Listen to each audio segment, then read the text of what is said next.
because more people are just coming to Twitter. I mean, there is a huge wave of conservatives coming back to Twitter now who were either, wrongfully suspended or just got off of here because of what they did to Trump and did to all of us when they suppressed us and censored us. I mean, my first account was suspended.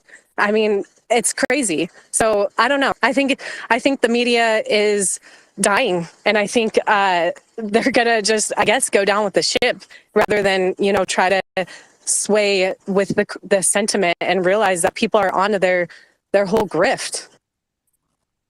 By the way, we got libs of TikTok on here. One of the great threats against the regime. Phenomenal. Libs is created social media accounts, and honestly, one of the most effective. It's just amazing. I was. Can you speak?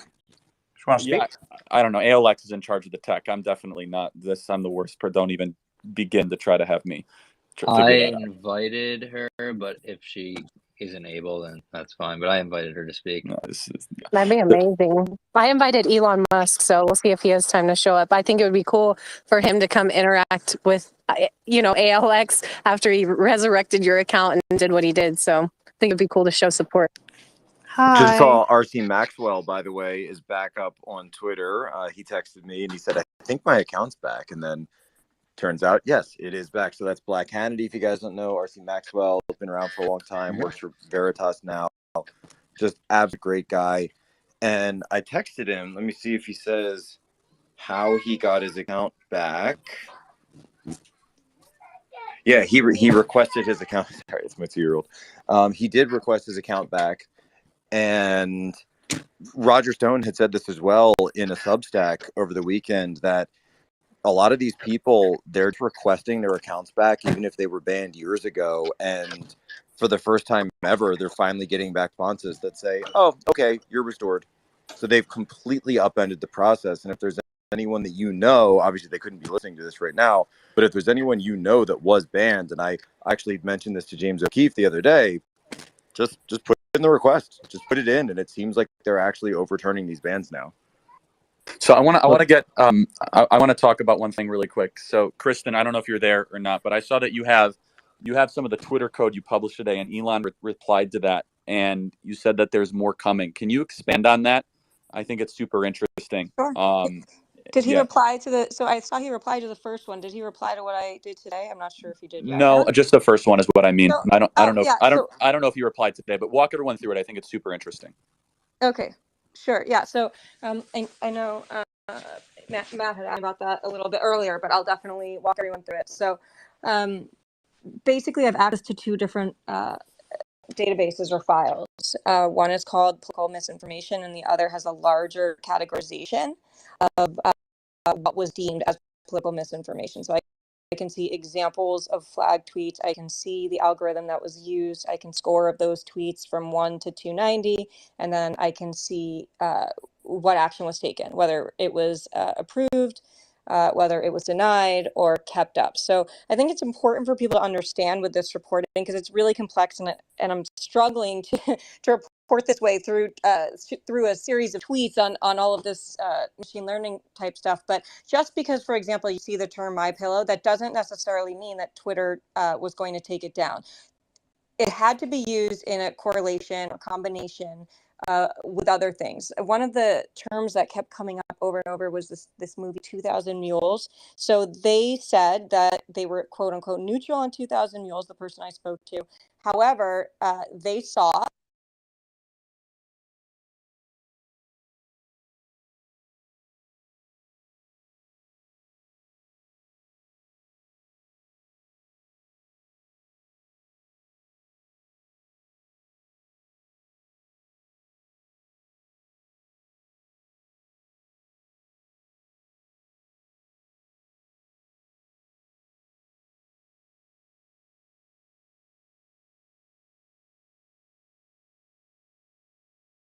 Testing.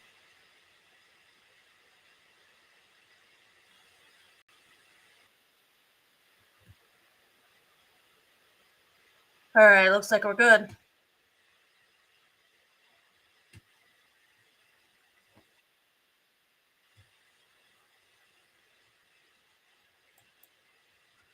Although I'm wondering why.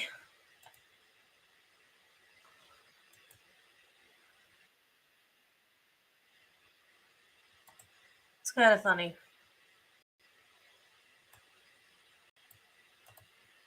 Let's see here. I don't want to sound like Alice.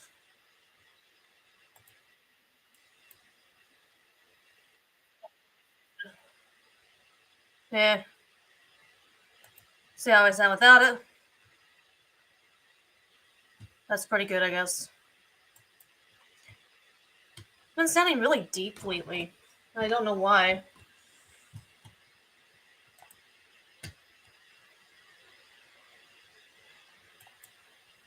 Strange. Can't figure out what the issue is with that. Alright, let's get that Twitter Spaces thing that I was on back up here. And so AI can be used for good or for bad. When it comes to the US versus China, it's definitively clear we're losing that race right now. And if you don't have Get data Macarena back scientists up. who are equally Make this right-leaning in low. these companies like Twitter, this is a perfect example of what happens. And when I asked how many of your colleagues that were involved in this were right-leaning, the answer is none. Right. And so garbage in, garbage out. What you put in one side comes out the other when you're talking about data and machine learning.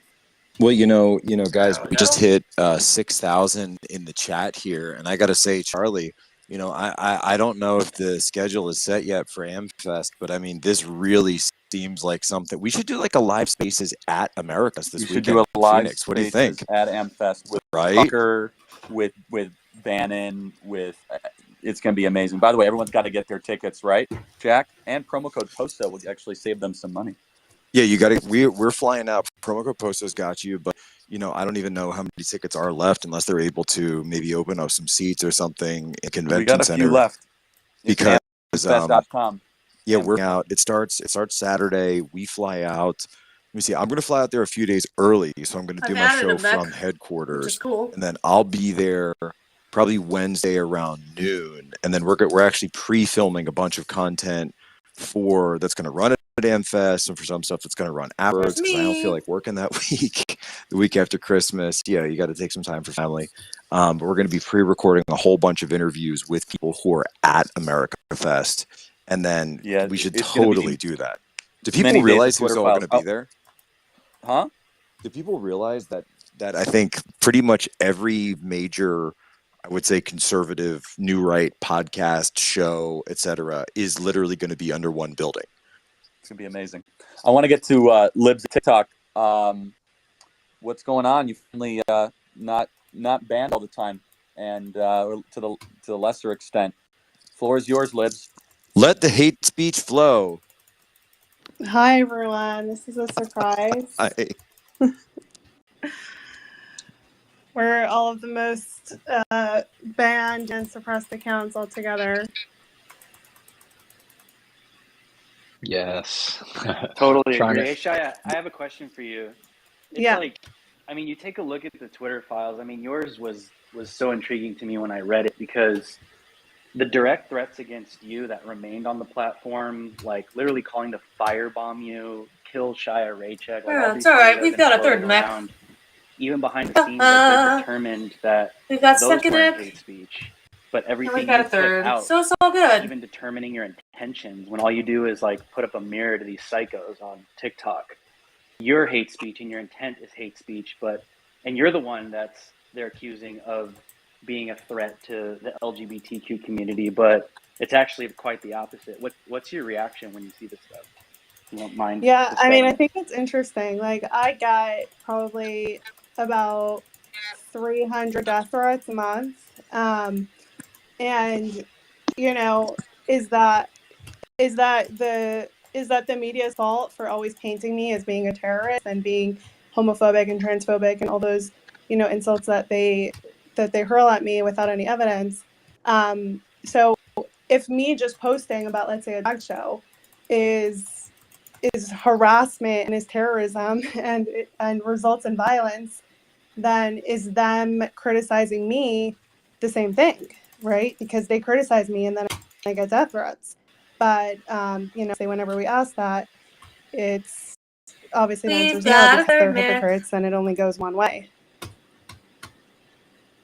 100%. I think we see that pretty clearly within the Twitter files because, I mean, you have a woman here that is just absolutely killing it in the world of journalism and reporting, while we have the left and the feminists claiming out that we want more rights for women, we want more spaces for women. But as long as you have the right think, as long as you have the right politics, and as long as you're on the right side, but if you're the type of woman that comes out and does something against everything we believe in, you get death threats. And not only are we going to defend the death threats, we're just going to let them be. And so you're on your own. I just think it's wild. It's insane to me. Yeah, and then whenever they get, criticized or called out, they always play the victim game, like we see We lost. with this Roth guy, what he's doing tonight, claiming that he had to flee. I mean, there were 3 times already when I had to flee my house. I literally booked a flight and left town because I was scared. But obviously, they're never going to cover that. They don't care. And I mean, what we've seen, usually there's no basis for their claims, so I wouldn't even be surprised if he is lying about having to flee his house. My one mech seems Well, wouldn't to doubt be this is the only defense that they have. missing I mean, so talk about. I mean, you're constantly exposing not just the a stuff on gun, TikTok, and I but don't really know you're how that such a happened, but I threat gotta fix because that. of your capacity to aggregate and then distribute it, and it really bothers them. I mean, what's that woman's name? That really Let's sick see person, what I've Taylor got Lawrence going or whatever her here. name is. Taylor Lorenz? Yeah. I like Yeah, to call her Shia, Tay-Tay, you know. so I always refer to her as Tay-Tay. That's my nickname for her, and if everyone could do that, that would be really great.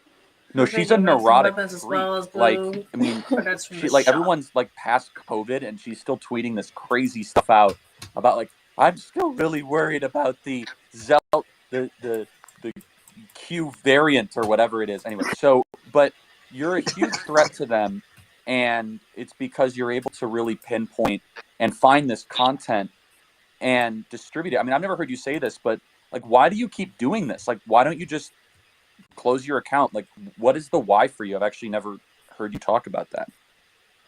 Yeah, I feel like at this point I have a moral obligation to continue because once I started, and I'm sure a lot of people can feel the same way.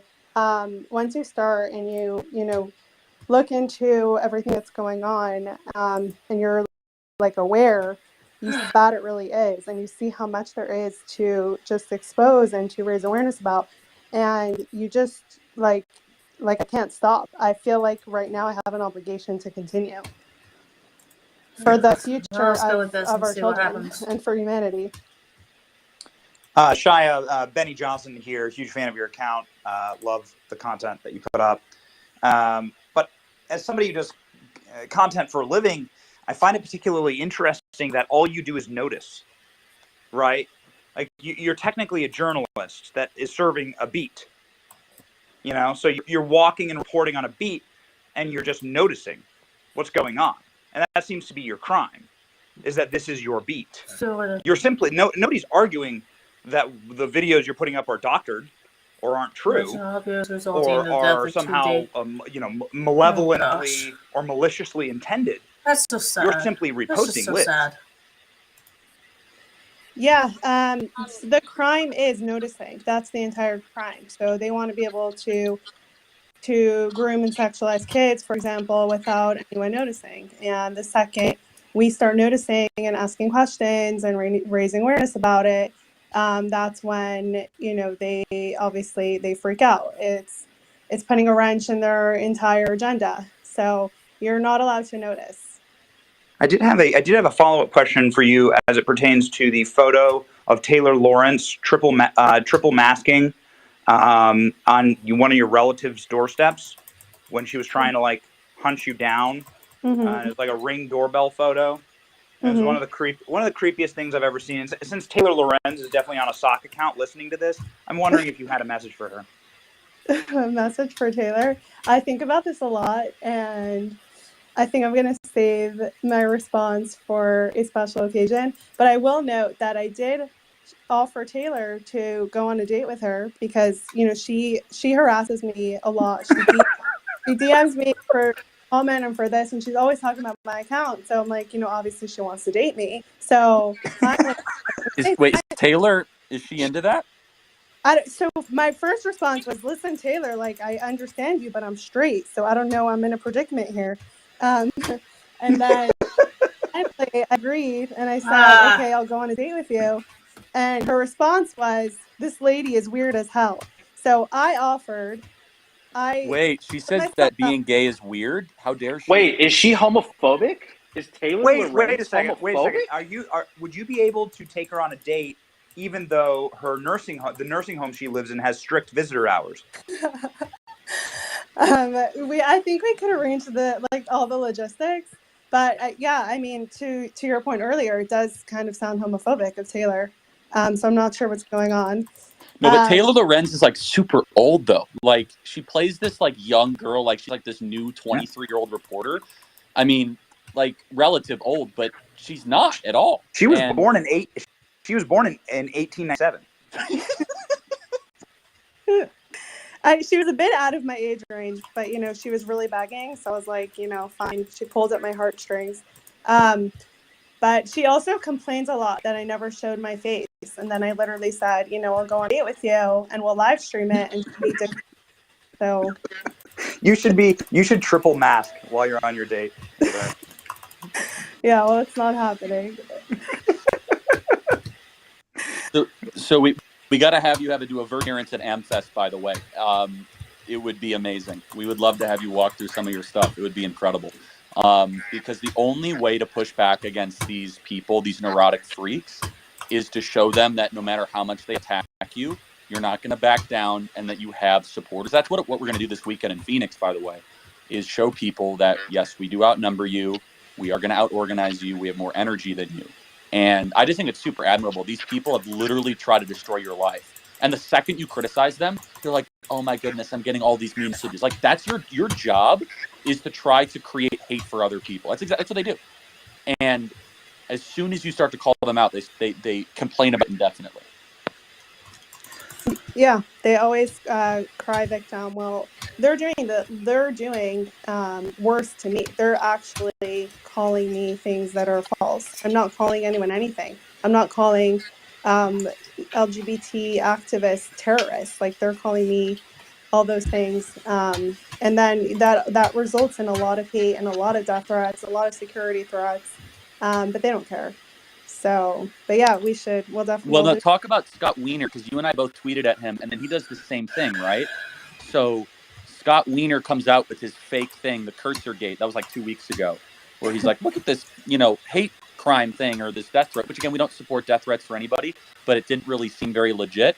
And again, I think you said it perfectly. Your crime is noticing, because you dare notice what these degenerate people are doing to children, the curriculum, all this stuff happening, and they don't like it. It's a legit exposure project. But have you heard anything from Scott Wiener recently? He just went on a huge PR tour trying to blame me and blame you for all the death threats. Sounds like Yoel Roth, actually super similar. I did not see that, but I mean, I don't know if you guys saw, I got a death threat after Scott Wiener tweeted about me, a really, really scary one. There was is there a way to put it up on the top with the tweets? Oh, sure. Yeah, let me look for it. Did you tweet it recently? Yeah, it was like last week. Okay, I'll take a look. So I guess, I mean, I didn't know, Charlie, that he was on a media tour now complaining about us. Oh yeah, no, every like LGBTQ Nation, like The Advocate, the San Francisco Chronicle, which is, no different than LGBTQ Nation. Like, they wrote up all this stuff, and they were saying that we were to blame for all the death threats, and that he's going to be stronger than ever to go fight for, whatever rights that he's doing, the HIV spreading thing that he's fighting for, or whatever. Yeah, and then I received a death threat after he lied about me, but he doesn't feel bad. I think I put it up. Is that the one? Where is it? It's just at the top. It says, Senator, a few hours after Senator Scott Wiener tweeted lies about me, I received this death threat. It's my death threat. It was as legit as his death threat. They both had a cursor at the end. Never forget that those people that came out of the closet now want to put us in a closet. Never forget that. Should we all just post our best death threats? I mean, Yeah, we get them every day. It's not a those. fun part of public life, but it's unfortunately what happens. Hoso's had a promo code in his, so I'm not sure how authentic his was. So I want to get to Seth Dillon. Seth more than anybody else could probably take credit for the fact that Elon bought Twitter. Seth's going to be at America Fest this weekend. Seth, how's it going? Good, man. How are you? You transitioning on us? Your name's Erica now, or is that your wife's Hey, account? we've been through this. I can't figure out this app for the life of me. Okay, so I had to use my wife's account, and it's very complicated. But Charlie, was that you at the airport grabbing that lady's bag? oh, Fine, Benny, tell us. Just give it back. Just give it back. It's weird. Seth, what's up? Not much, man. How are you doing? Good. So, Seth, I guess the question I asked earlier: should we care? Should we try to force the hand of the mainstream media to cover the Twitter files? They've been totally silent on it. Does it matter? Are we able to win the broader discussion without any coverage from them? I don't know how you force their hand. I mean, if it's actually a real, legit story that everyone should care, they don't care about it. And if it's a nothing story that no one should care about, they turn it into something and make up something so they cover that. And I don't know how you veer them off of that course. It's just what they do. You know, it's all about the narrative. So if it's not driving the narrative, they just suppress it to the extent they can. They're just doubling down on doing what they were doing in coordination with Twitter to begin with. So I don't know. I mean, the cool thing about what Musk has done with Twitter is so amped up right now, and there's so many people on it. There's so many people engaged on it, and it's getting so much attention despite the media's best efforts not to give it attention. That I just feel like all these stories are really amplified, and I don't know. Maybe it's the bubble that I'm in because I'm on Twitter so much. You guys tell me, but it feels to me like there's a lot of attention on this despite the media's best efforts. Seth, do you think that there will be any type of meaningful zeitgeist penetration of this story without corporate press covering it? Or the flip side of this is, are they so broken? Is the corporate media so broken that when they try and cancel you, when they try and cancel the Bee, when they try and cancel Shia and Live to TikTok, that they make you more powerful? Same thing happens with Tucker, right? Like, is it going to be a Streisand effect that they're not going to cover it, and then more people are going to care? Well, I mean, already they're doing their best to not cover it, and whether or not like the American people in general on a broad scale like care more as a result of that. I mean, I think a lot of people can see through the nonsense and see that there's so much bias at play here. It is a big deal, no matter how much people try to downplay it, say that it's not a big deal, that there's government agencies that are back behind the scenes working with Twitter to suppress accounts that they don't like, and Twitter arbitrarily making decisions suggesting that people violated terms that they never violated. All of that is a really, really big deal. And I guess the challenge is just to continually push people to think, if this were happening in the reverse direction, if it was Twitter coordinating with Republicans to help Republican candidates and hurt Democrats by colluding together with the government and deciding who to censor, who not to, who to ban, who not to. If that was happening, would you think it was a big deal? And obviously, the answer to that is yes. You know, it would be the biggest story that's ever happened before. And so, you know, maybe that's the angle that you go for, is just to show that, you know, this would obviously matter if the shoe was on the other foot. But I don't know. The fact that we're all able to get our voices out there on Twitter right now, that we're getting our voices back, what Elon's done is absolutely huge, because this is getting a lot more attention than it would have otherwise. Obviously, it's been surfaced, and we're all allowed to talk about it. There's accounts that are now restored that weren't restored before, so it's awesome. Do you personally believe that Twitter will become the prominent media ecosystem because anyone who does content for a living is not going to want to invest in something where you just wake up one day and your account's gone?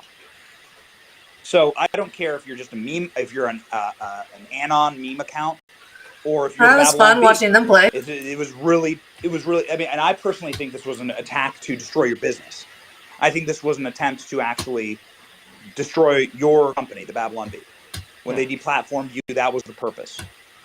Because there's always an alternate, an ulterior motive here. Yeah, I Do think it's a you, large part of the purpose. I think the main All target there right, what did I the win? truth is what Mhm. they're after.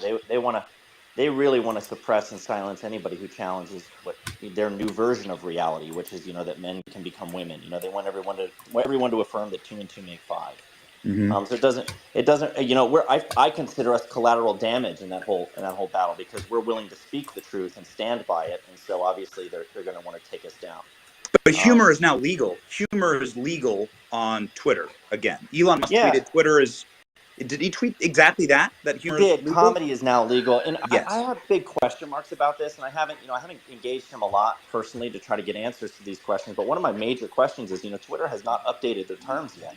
So Hmm. you still have terms in there that prohibit misgendering, for example, dead naming, like the radical gender ideology is still baked into the terms of service. Hmm. And so, well, Musk has made like judgments and exceptions and is unbanning people and is trying to restore speech. What's going to be done with the terms of service? I would like to see the terms of service rolled back to how they were, like, I don't know, 8 years ago on Twitter before they put all that stuff in there. I don't know when they actually inserted all of that stuff in, but there's older terms of service that basically protected lawful speech for the most part. I mean, it was like, with few exceptions, like in the hate speech area, but stuff is all really fuzzy to define. I would like to better understand how that's going to work, because Musk seems to, in practice, be kind of honoring this idea that we should have free speech there, but the terms haven't been updated yet. We know That's a big question. the entire world saw your pod with Elon Musk. It was incredible. You're close with him. Is it correct to say that Elon Musk bought Twitter because of you? No, I wouldn't say it was because of us. I would say that he spoke to this in a space not that long ago where he was addressing this issue, like was there any one thing that motivated him to buy Twitter? And it wasn't one thing. It was really just this idea that there's so much concentrated power that's controlling public discourse. The town square is no longer free, and there's a lot of speech suppression of one side that's happening that's bad for society, it's bad for democracy, and he wanted to do something about that. And the B happened to just be one of those examples that hit home for him because we're one of the 130 or so accounts that he follows and has a relationship with. And so when we got locked out, it was a big deal to him that, oh, this is an example of an account that I want to be able to continue to follow that now I can't follow. So it was, if anything, it was kind of icing on the cake or maybe a last straw, but it wasn't. I don't think the driving impetus, like I have to spend all this money to free the Babylon Bee. But it definitely factored in, of course. We also have Scott, Scott Pressler in the yeah. room if he wants to give an update on the RNC race. I know he's been working hard on that. Thank you. Well, I had a few thoughts to dovetail on your discussion very briefly. I don't think the conversation should necessarily be centered on trying to get mainstream attention. I think Twitter is going to continue to be the most popular used social media application, and we're going to control Truth Social and Parler, and the libs are, the ones that won't stay on Twitter. They're going to go over to Tribal. But the only downside is on the left or right, those are going to be kind of echo chambers where you're not going to really have discussion and dialogue like we will on Twitter. Now, if we wanted to be smart, we could do something like, President Trump used to do, where he'd say, I'm going to make a major announcement on X controversial issue. And then when the red lights were on, he'd bring all these military generals that were supporting and endorsing his campaign. And we could do something similar to try to get the attention of mainstream if we want to go on that route. But otherwise, for those of you that don't know, Scott Pressler here, I'm leading the charge to make sure that we have a change of party leadership within the Republican National Committee. Our current chairwoman is Ronna McDaniel. And my main message is, look, it's been 6 years of losses, 18, 20, quote unquote, in 2022. And under her guidance and leadership, we've lost the Senate and we only have a narrow majority in the House. And so if any of you feel conservatively or are freedom lovers, you may not be a fan of the Republican Party, but I'm asking you to join it, to take it over, and let's create a party that we can all be proud of and that's going to actually win elections in 2024 and beyond. So we've created a website called hireharmeet.com. That's HIREHARMEET, Harmeet Dillon is a lawyer in California who is running against Chairwoman Ronna McDaniel, and I'm endorsing and supporting her. And there are 168 voting members of the RNC, and those are the people that are going to be the decision makers as to whether Ronna stays or goes. So whatever state you're in, please go to hireharmeet.com, contact the 3 individuals for your respective state, and let them know how you feel. If you love Ronna, great, tell them. If you want new leadership, great, make your voice heard. But unless you make those emails, we're going to remain with the status quo of Mitch McConnell, Tom Emmer, and the current leadership within the RNC, unless you guys do something about it. So thank you for your time. Yeah, so I'm for Scott, new leadership in the House. That too.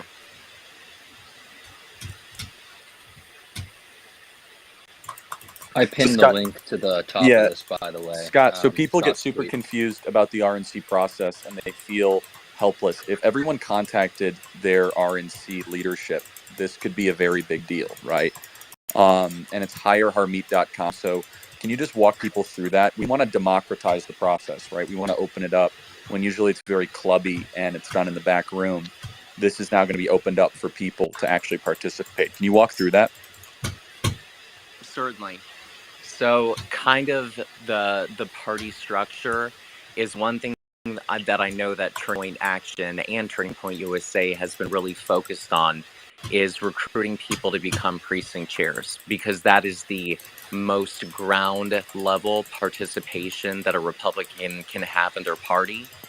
And then after precinct chair, it goes to chairman, and then you have a committee man or committee woman, who's in the bylaws for every single state, that all states have a committee man, committee woman, including the Virgin Islands, America Samoa, etc. And so the process is that we aren't just going to have the RNC members voting, but for example, to kind of show you how this is going to be democratized, we just had the Nebraska GOP chair rescind his endorsement for Chairwoman Ronna McDaniel, in part because we've been emailing, we've been calling, we've been making our voices heard. And what he said is he's going to open up a vote to the state central committee. So within the state, you also have state central committee voters that are below the RNC. And those are the people that choose the RNC members. So as you can see, it's kind of this top-down approach, but instead we're going to focus bottom-up and top-down at the same time. And so I ask you guys to not only, contact those 3 voting members, but also the state central committee people that you can find online by simply typing in literally Utah GOP State Central Committee, Virginia GOP State Central Committee. And then that way, if these members of the RNC Come on, just are stay asking right for there a and vote, don't then walk that on way anything, they will okay? not only have heard Can from you do you that at the for me? RNC at the top, but the state central, the people that elected those committee men and committee women and chair people, will have also heard from you at the same time.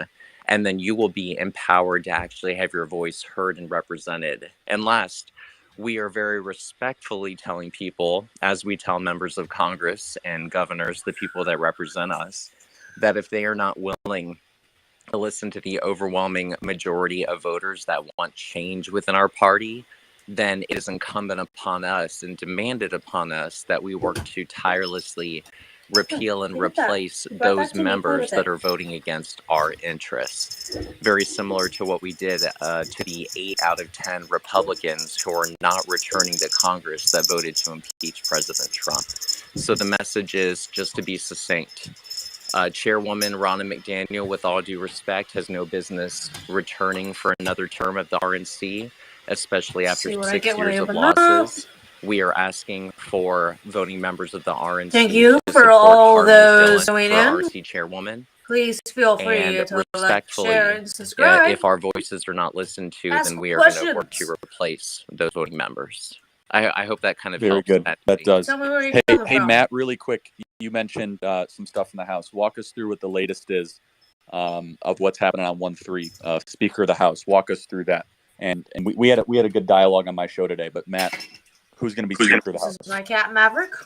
Not Kevin Needs regular McCarthy if he needs appearances. 218 votes because he doesn't have them. So, look, I think the policy changes to the operation of the House that are being sought by a handful of colleagues and myself are We reasonable win ones. some Danes. The Winning Danes is Jeffersonian motion to fun. vacate, single subject, of the ability to have conservative representation on committees, not just have committees captive to the lobbying groups who lobbied them. And, Kevin McCarthy has drawn a lot of red lines on those things and said that he won't negotiate them. And that's led, more than a dozen people to say currently he doesn't have their vote and he can't stand to lose but about 3 or 4. So, look, there's a lot of time between now and January 3rd.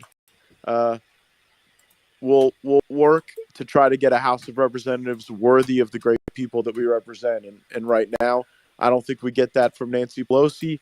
And I don't think everybody did all this work to win the majority to see the gavel pass from one member of the California delegation to another. But man, who's it going to be, Sebastian here? Because, even when you ask great fighters like Jim Jordan, they're just not interested. So who wants it and who can get the votes? Give us a game plan. So, I mean, here's the deal, Seb. Like, if Jim Jordan right now were the favorite of every member of the Freedom Caucus, myself, and that's how Kevin went down, Kevin's blood would be on Jim's hands, and thus he would be functionally disqualified from further consideration. It's not to say that Jim's going to change his mind, though I'm going to work every day to try to convince him to. But there are a lot of people. Look, there are folks like Tom Cole, Steve Womack, Mike Simpson, Claudia Tenney. There are people like Lee Zeldin, former member like that, but who's currently in the body that I think all could be effective at running a House of Representatives that wasn't captive to the lobby corps. And that's what we're going to fight for. Thanks. Alex, do you have somebody else you want to welcome in? I tried to add Kim, but it's saying error. Let me try and get him in. I'll try and send a DM to him. Hey, Matt, while we got you here, I want to ask about some breaking news. Maxine Waters, of course, blows kisses to Sam Bankman fraud. She's supposed to obviously be overseeing this, and she missed the largest fraudulent scam, Ponzi scheme, pyramid scheme collapse in American history. Many people are in my timeline. I tweeted this, and they're saying, no. This is about him avoiding responsibility. They didn't want him to testify. He's too much of an open book. He would have just spilled his guts in front of Congress. And so they arrested him in order to stop him from testifying. Because he's all up in Fox reporters' mentions. He's all up in DMs. He's like a loose cannon. And so that's what's going around right now. A member of the House, I mean, your thoughts on that? Is this a cover-up? Well, first of all, I don't believe any serious country should rely on Maxine Waters to catch and detect anything. If that's your last line of defense, God help you. And she blows kisses at everyone, whether she knows what direction she's blowing them or not. It's actually a little weird. But look, I think that this was an individual who was talking a lot and sharing a lot of perspective and not really listening to those who might have been advising otherwise. And yeah, I think that congressional testimony would have been pretty explosive and illuminating. She made very clear that wasn't going to happen at the outset. So I don't know that the arrest was a result of her action. Maybe they thought a Republican Congress was going to bring this guy in, but it was hard to imagine there wasn't going to be an arrest coming just with the seemingly like a mountain of evidence of criminal culpability. I mean, I don't want to prejudge somebody, but golly, it seems like there was a whole lot going on here. So you think that this could potentially be a protection mechanism to stop Republicans from having the gavel and the investigation teeth to potentially pull back, like who was behind this operation, who he was funding? Well, I think there's going to be a lot of people we can ask those questions to. So if that's what it was, that's not going to be effective because these types of calls are not That's not executed cool. by one person alone. They can't be administered by one person alone. So, I honestly think that this was an arrest likely as a consequence of criminal culpability more than anything else. So not I getting the Ghislaine Maxwell treatment. To change the topic for a second, and maybe ALX or Benny or Jack, I don't know where Jack is, could walk me through it. What Wait, Twitter come file on, drop dude. are we on? Like, I lose track of this, and like, is there? How We're on many the more are there Ruby going to be? files. We're on the Ruby files. That's the Twitter app we're on. Okay. So We're what? on official number 5. That was Barry's, and then I believe How the many are next there going one. to be? Is this going to be like Survivor and it goes on for like 25 years or something? So, per my question to Elon, he said that he's going to release all of the files. I don't know if they'll all be in drops like this, but I feel like the most important points will be highlighted. Like, for example, I think the next one that they're going to go on to is the COVID files because he kind of hinted at the Fauci thing. So, Aren't you here for it, Dude, I'm Charlie? gonna Are take you you already out. tired of winning on the Twitter files? I'm here if this goes on forever. No, I love it. I'm not. I'm just trying to manage my expectations here. Like, I'm. You have to wonder. I mean, we talked about this earlier. What they deleted and the missing pieces of all of this, and then legitimately, who is going to act on this and how? I mean, from a consumer fraud standpoint, and then the more interesting question is Elon is admitting that he purchased a crime scene. Does that mean he also inherited a massive risk and liabilities, right? Or I mean, this is more kind of a corporate law question that I'm not, I'm not able to answer fully at all. But is he going to be potentially held We have to liable for a wait. lot of this, or is he, or is there an indemnification clause? I guess. Well, He's not look going at to be this. culpable for any of the conduct that occurred before they got there, but obviously he has a duty to resolve those issues and not create lagging How did I liability lose for his it? investors. I think that what's going to be dragging out of the Okay. derivative suits that come out of the Tesla investment entity, because those folks are going to try to make the argument that his I didn't duty realize that. to Tesla is being somehow diminished as a consequence of his Twitter activity. So that'll be, I had the lost. Chihuahua chewing at his ankle as he proceeds to revolutionize the frontiers of speech. Yeah. So I guess what you're saying is that he won't be culpable for all of it. I mean, because I could just imagine a flurry of law. I mean, people are asking me, Charlie, are you going to sue? And I mean, yeah, I mean, we went from 120,000 retweets a day to 800 retweets a day. So, I There we mean, go. we have a material way to prove that, our bottom line and our ability to get the message out was impacted, right? For the do not amplify tag that was assigned. But the question is, who do I sue, right? Like, do I sue the former board of directors? Do I sue Twitter, which I don't want to do? I don't want to like sue a company that I now think is heading in the right direction. So, do I sue the federal government for, suppressing our speech and meeting via proxy to shut us up, and circumvent the Constitution? And that's a legitimate question. Like, if I were to sue, who do I sue? Well, it would depend on what legal theory, right? If you're saying they breached their terms of service with you, that's a different thing than if they, were And engaging in some sort of deception, and then you're not. I mean, Twitter. What duty do they really owe you, right? Probably no duty beyond their terms of service, and their terms of service give them this ability to moderate, essentially, without much limit. And so I don't know if there's I think the damages are easier to prove than the duty that they owe you. Yeah, I mean that's right. And I mean, but then is there also a case to sue the federal government for suppressing speech by proxy, right? I Well, mean, you that's should so. sue the DNC and you should sue the FBI because they put the censorship team in place, and that's where you get the most interesting discovery and most interesting evidence. So you're sue the federal government for their meetings and then suppressing us. The question is how do I prove that the do not amplify tag that was put on my account was because of the federal government, right? That's the question. Well, it's the collusion between the Democratic Party and the institutions that they control. I mean, we know that the deep state is in bed with the Democratic Party. They don't like the right very much Scoops. because they have an So how do easy we find Scoops? way now with He killed censoring me. I want people and the revenge. controlling the media without I demand politicians blood. really doing anything about it. And so they are the target that you want to aim for, right? Because if you do get discovery and if you do get the depositions of people like Roth, you can ask them, how many contacts have you had with the FBI? How much influence have they used, But now we get to use the to fun make you an one, asset where I and just to run into execute all people. these ideas that they gave you. And there you go.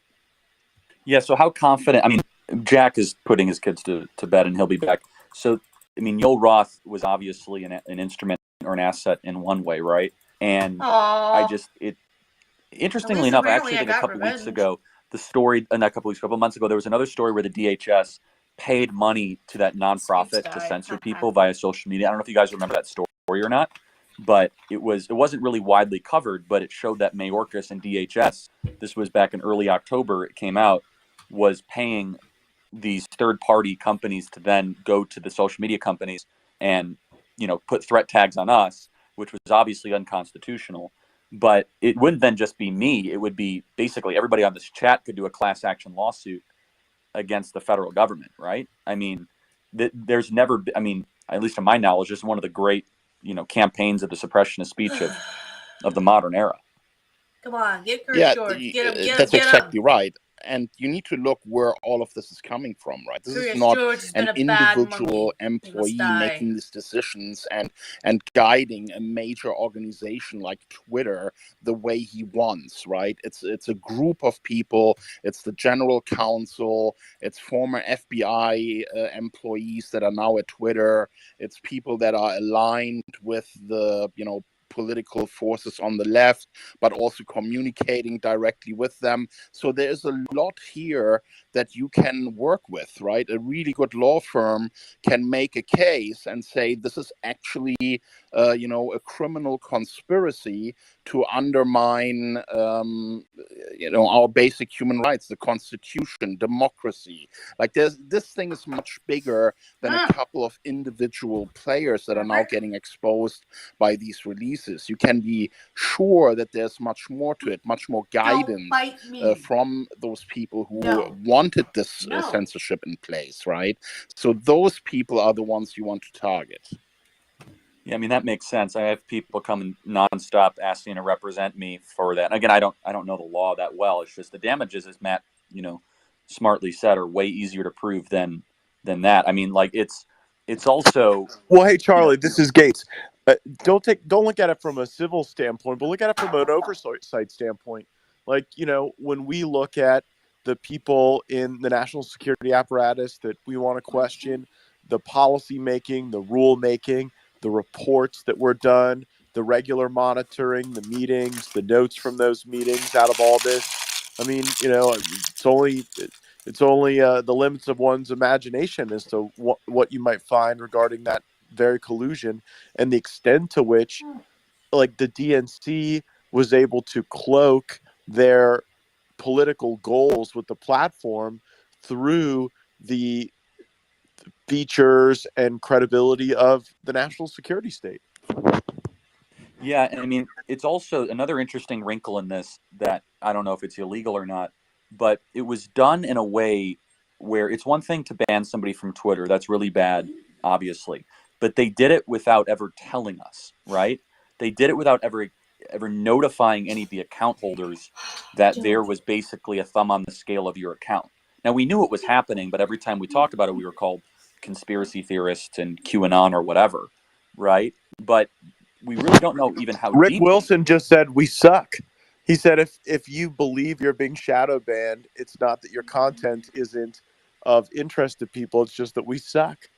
Yeah, and so obviously we now know, the do not amplify tag was put on my account and Bongino and then Jay Bhattacharya and all these others, and I guarantee you there's more. I just think it was just serendipity. Mine got, published in the Twitter file first. I bet every single person on this chat is going to be on some list at some point, right? Especially through hashtags or through, and we already know that, with some of the other stuff that's coming out. But what's so fascinating, and I'd love Matt or Benny or whoever, Kim, you want to chime in, which I find interesting, is that they were not confident enough to censor us and then own it. They had to censor us, do it quietly and secretly, and then lie about it. All right, we are That's going to the change beautiful tactics thing, here. because they have done that, and they have lied in front of lawmakers under oath about it. That's such a huge opening. So the first thing I would Not gonna do, rumble. if you really want to take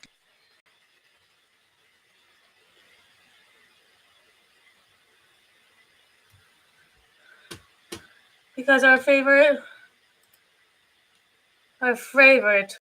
good logic is streaming.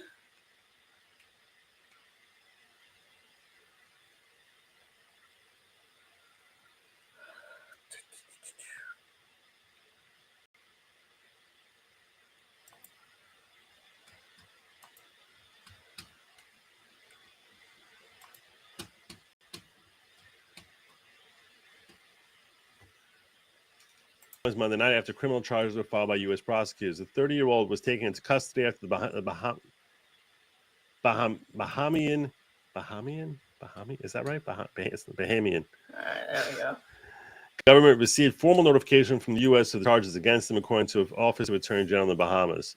Damian Williams, U.S. Attorney for the Southern District of New York. Oh, it's coming to New York! It's coming to New York! There we go! There we go! Oh, it's coming to New York. Yes, yes, yes. A trial for Joey. It's a trial for Joey. Oh, thank you, thank you, thank you, New York I'm so Southern glad District. they Oh, arrested. God bless the Southern District of New York. Ah. It's not. Well, it's going to be federal charges. We knew it was going to be federal charges. But if it's down in Washington, then I got to decide. Do I want to go down to Washington for a... It could have been. I mean, look, I expected it probably would come here to New York once I heard he was being charged. Coming to New York. Let's hope he lives the trial. Let's go to V5V. What are the odds on that, huh? What are the odds on him actually surviving trial? There's a lot of people who don't want him to testify. Oh a my lot goodness! Of people. Why do we all of a sudden have to talk like for? Oh my goodness! Earlier this evening, Bahamian authorities arrested San Benfrino at the request of the U.S. government based on a sealed indictment filed by the SDNY. Quote, we expect to move to unsealed indictment in the morning, and we will have more to say at that time. If they unseal this tomorrow morning, I'm probably going to do a stream on it and go through the indictments. I'm probably going to have a stream on that. I'm torn about doing it on Locals or doing it on YouTube. I might just do it on Locals. I probably will just do it on Locals if they unseal that indictment, because I definitely don't want to read that. The charges include wire fraud conspiracy, securities fraud conspiracy, and money laundering. New York Times reported citing a person with knowledge of the matter. The shaggy-haired former billionaire has been under investigation by the Justice Department ever since FTX, which had been among the world's largest cryptocurrency exchanges, imploded and filed for bankruptcy protection on November 11th. Federal prosecutors have reportedly been scrutinizing how FTX handled customer funds and the alleged transfer of hundreds of millions of dollars from the U.S. to the Bahamas around the time of the bankruptcy filing. They were also said to be probing whether Bankman-Fried manipulated crypto markets by orchestrating trades that led to the collapse of the Terra USD cryptocurrency earlier this year. Separate from the indictment, the Securities and Exchange Commission, which had also opened a probe, said Monday the regulator has authorized charges related to Bankman-Fried's alleged violation of security laws.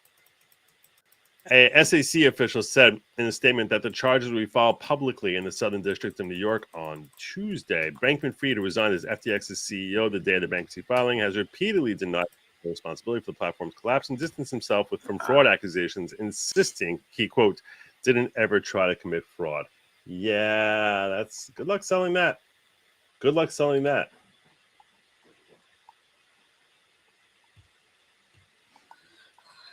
Now here we have different pictures.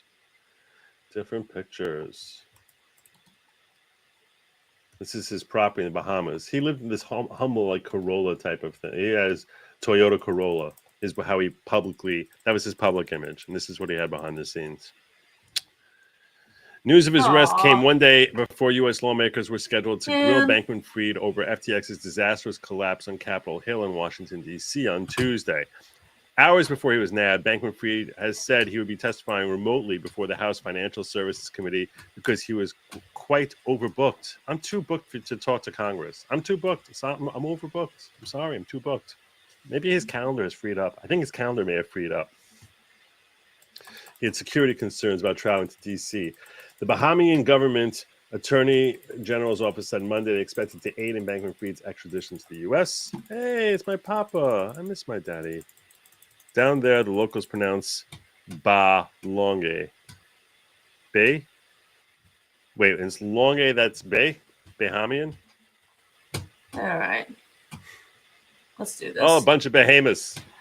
Let's eliminate some of these people. Bahamian?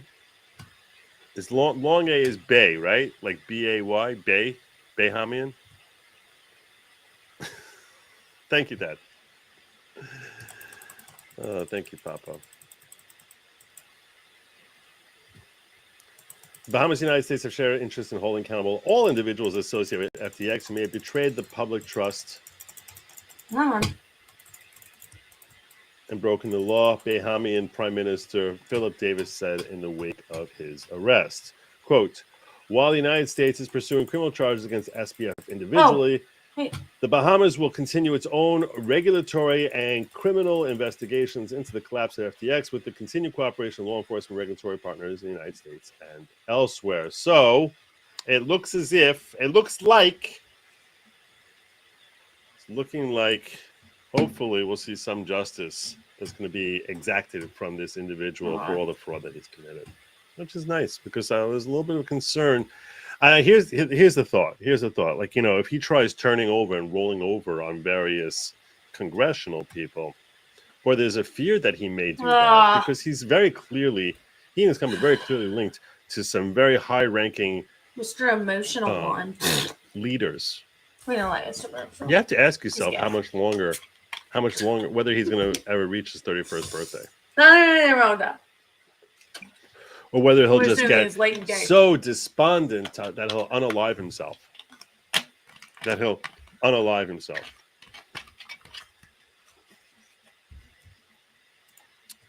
I make T-shirts, right? SBF didn't kill himself. Second, Bahamian.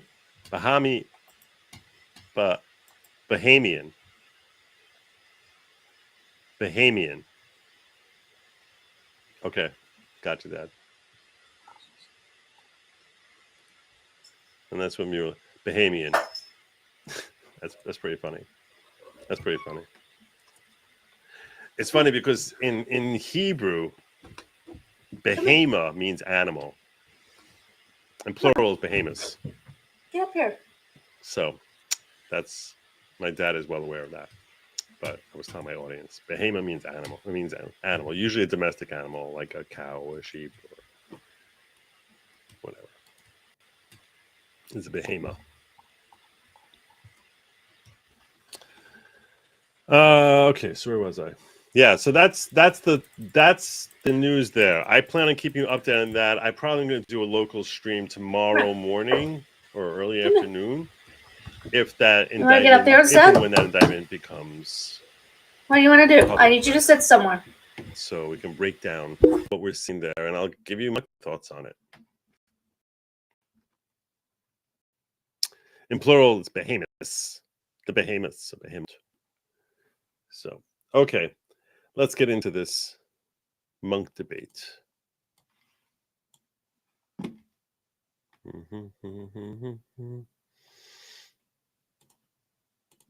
Share screen. If you can hit the little plus sign, yeah, that plus sign, if you're watching there. Viola Pride is sending a rumble rant saying he won't make it to trial, probably be Epsteined. And yes, Jewish lives matter. Jewish lives matter. Stand with Jewish lives. by donating money here, where no money will go to any victims of anti-Semitism. Show you stand with Jewish lives. I don't have the audacity to pimp that as much as I really need to. All right, let's share the Monk podcast here. And take it from the top. We're probably going to play it like a little faster than was meant to be played. In fact, we're going to start at 1 1/4 speed. And just so that everyone is on the same page, I know some people are going to walk in the middle. So I'm creating a banner that I'm going to just roll across the bottom here. In fact, I created this. Look at this. Listening to debate between Malcolm Gladwell and Matt Taibbi in race, should we declare MSM untrustworthy? All right, here we go. These statues have to come down. It's always been a pandemic of the unvaccinated. The problem now. I never heard of the Monk debates before, but apparently this is like a common podcast. And they have resolutions that they suggest be put forward, and then they have pro versus con. They take a vote on it before the debate as to where people sit on the issue, and then they take another vote after it ends to see where people shifted. And that way try and... Our mission is to provide you with a civil and substantive debate on the big issues of the day, to arm you, the listener, with enough information to make up your own mind. Today's debate, be it resolved, don't trust mainstream media. And there is one institution here that it strikes me has a commitment to the right kind of process, and a whole set of other institutions that most assuredly You're a writer. When you're a journalist and people don't trust you, it's always your fault. The media loves counterintuitive stories more than it loves ideologically convenient stories. We don't want it to chase its own prejudices. We just want it to speak truth, whatever that is. Welcome to this special edition of the Monk Debates podcast. On this episode, we feature the best moments from the autumn 2022 Monk debate. On the mainstream media, it took place in front of a live crowd of 3,000 people at Toronto's Roy Thompson Hall on the evening of Wednesday, November the 28th. The debate resolution was simple, to the point, be it resolved. Don't trust mainstream media. Arguing for the motion was associate editor of The Spectator magazine, Fox News contributor, and best-selling author of such books as The Madness of Crowds, none other than Douglas Murray. He was joined on stage by Substack publishing sensation, former Rolling Stone contributing editor, and investigative journalist Matt Taibbi. Former Rolling Stone. Debate, that's where Matt Taibbi is coming from. Against the motion, be it resolved, don't trust mainstream media, were the internationally acclaimed author, podcasting sensation, and veteran New Yorker staff writer. It's not like really Malcolm an hour and Gladwell. a half. We're going to move it along fast. Mr. Gladwell was joined by Michelle Goldberg to argue also against the motion. She is a well-known New York Times columnist, an NBC contributor, New York Times magazine senior correspondent, and senior writer for The Nation. As with all of our live Monk debates, we began the evening with an audience vote on the resolution. We found out that 48% of people were in favor of the resolution, don't trust mainstream media. 52% were opposed. We did another poll at the end of the debate to find out if people had changed their minds. Did the next 90 minutes affect their views of the mainstream media and its role in society? Well, we saw the biggest ever swing in opinion in the hall in any Monk debate in the last biggest swing ever. So we encourage you to listen to the following full-length recording of the debate, see how you might have voted at the beginning, see how you might vote at the end. Do you join the audience? They found a video of it somewhere? Really? There's a video? Bah! First of all, I didn't know Stitch and Adam covered this. That sucks. Let me see if I can find a video. Give me a second. If I can get video, it's always better to watch people.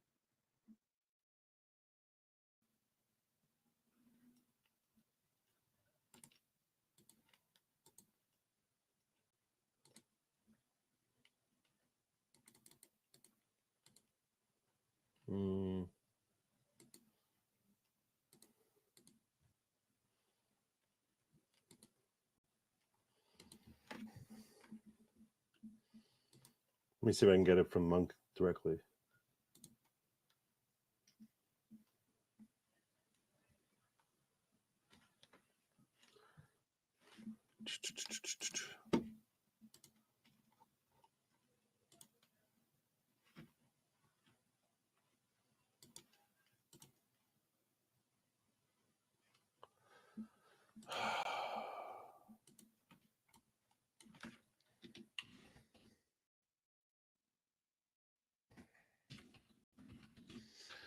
I didn't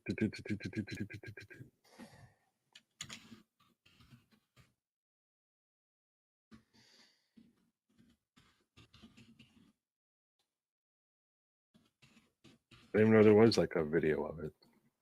If only someone had told me.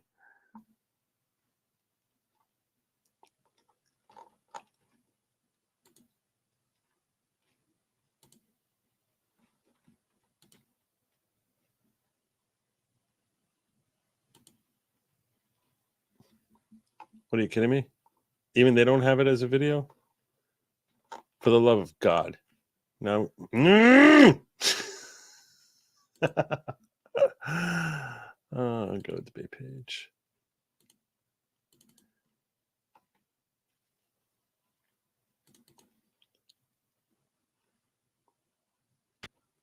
This isn't working.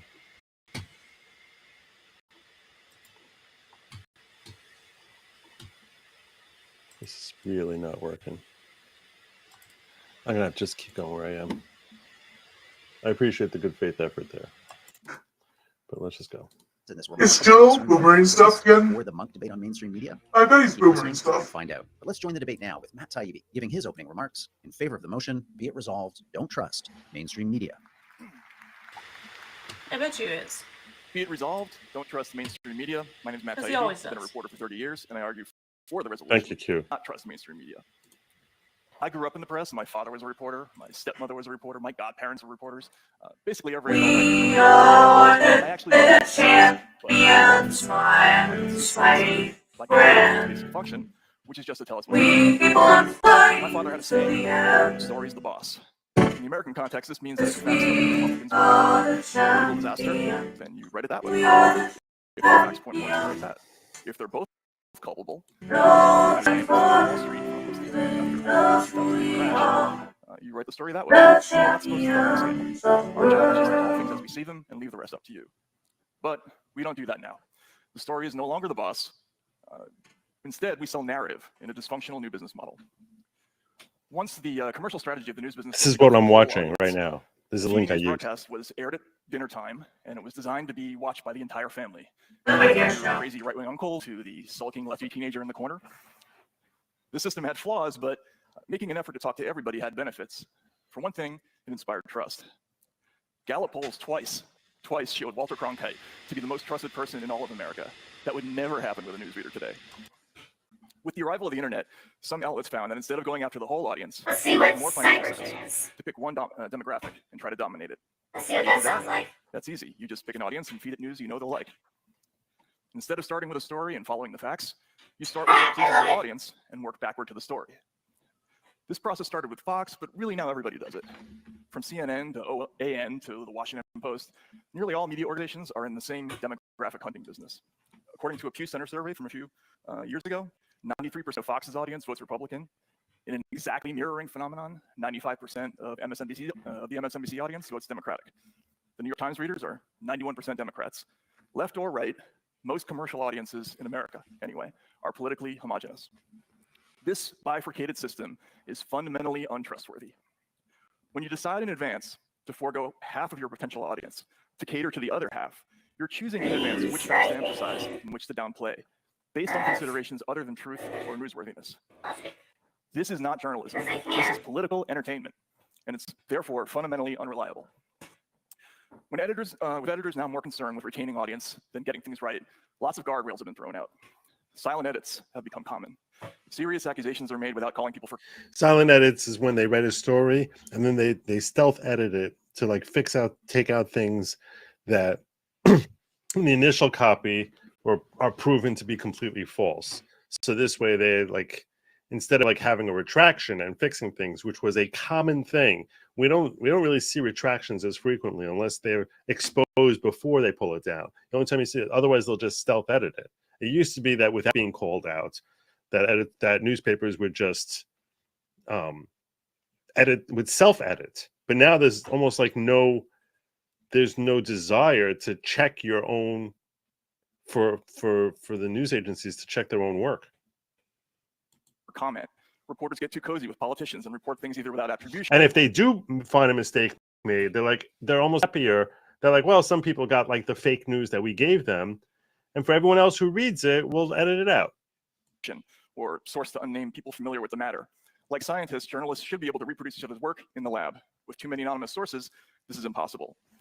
We just get a lot of stuff wrong now. And I never thought of that before what Matt just said. As scientists, the whole point of science is something's only considered proven if I can reproduce your work in my own lab. That's what shows that it's actually axiomatic and not just some theory that you came up with. The fact that I can reproduce it shows that it's actually science. I never thought of that from the journalist perspective, that the journalists are basically, and it should be that way. If you're just giving facts, if it's actually truthful, then I should be able to check it. I should be able to just repeat what you said with the assumption that it's reliable and truthful, and not just, and not have to question the reliability because you're relying on sources that no one knows who you're relying on. In the Trump years, an extraordinary number of quote-unquote bombshells went sideways. From the P-tape to the Alpha server story to speculation that Trump was a Russian spy recruited before What's disco 2 out of started, 10? to false reports of Russians hacking a Vermont utility, we've accumulated piles of I these don't know wrong what 2 out of stories. 10 is, Now, I'm Lucifer. no fan of Donald Trump. I wrote a book about the guy called Insane Clown President. But these stories offend me. A good journalist should always be ashamed of error, and it bothers me to see so many of my colleagues nodding. News media shouldn't have a side. It should focus on. That's what I'm saying. Matt Taibbi is the furthest thing from a conservative. I mean, he literally wrote a book crushing Trump.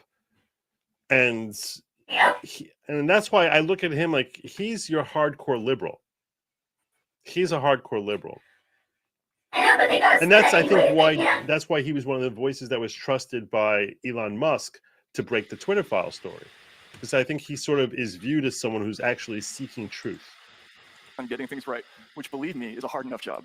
Until we get back to the basics, we don't deserve to be trusted, and we won't be. Thank you very much. And if that's kind of what they have to say,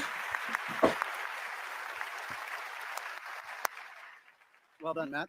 39 seconds on the then that was a good. the dreaded applause, but we appreciate that opening statement. And in order for that to work. Michelle, you're up. Hi there. Thank you for being here. So I'm going to try not to make this argument too America-centric, which I know can happen with American journalists. But I do want to start by talking he's about the election that we just had in America, and some of the things that the media got wrong in the run-up to that election.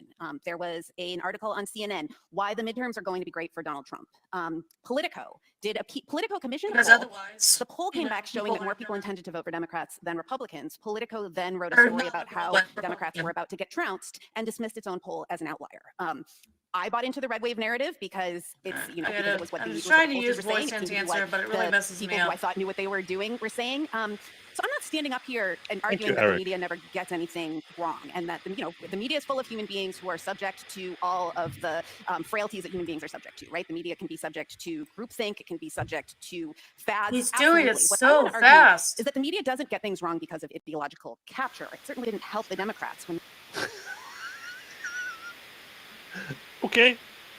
The New York Times was reporting again and again that crazy. that Republicans were going to sweep, and in fact, it affected people's donation decisions. It affected their volunteering decisions. A lot of people would have allocated a lot of resources differently if they had any idea that some of these races would be as close as they were.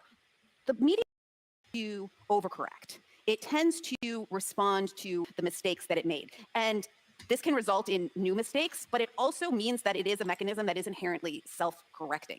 I think that when you say, can we trust the mainstream media? Obviously, you should seek out lots of sources, right? People should read Matt's blog, they should read conservative media, they should read liberal media. But think about the big stories of the last 5 years or so. From the Trump presidency to COVID to the war in Ukraine. Let's think about that. If you had just followed the CBC, the New York Times, the Washington Post, the Thinking BBC, hard. You got everything wrong. they all got some things wrong. I No, think they all got a lot of things wrong. They all got a lot of things wrong. Like literally like crazy amounts of things wrong. a lot of the media didn't pay enough attention, for I don't example, know, I'm to not the sure. problems of quote unquote, I say this as someone with young children, remote learning. I think we got a lot of things wrong during COVID. Yeah, a lot of things. Like if you're looking back in the last 5 years as evidence that yes, things are trustworthy, you're walking dead here. But in terms of the big stories, if you paid attention to the mainstream media, you were likely to be much safer and much closer to the truth than if you. No. Which story? Which story?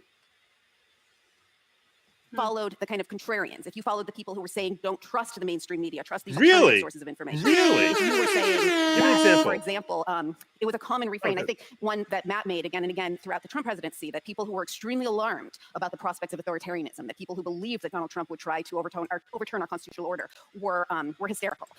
I think They were hysterical. They were hysterical. You're going to sit here trying to say that. I know what she sounds like she's walking down a road here towards saying that, well, you see, January 6th proved that. But that was the exact that hadn't, if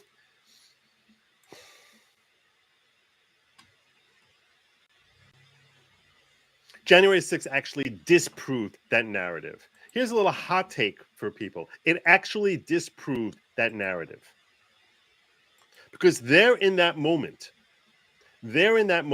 where you had millions of people who all felt as if something wrong had happened and that a terrible, grave injustice, which is going to affect them personally and affect the world, had taken place.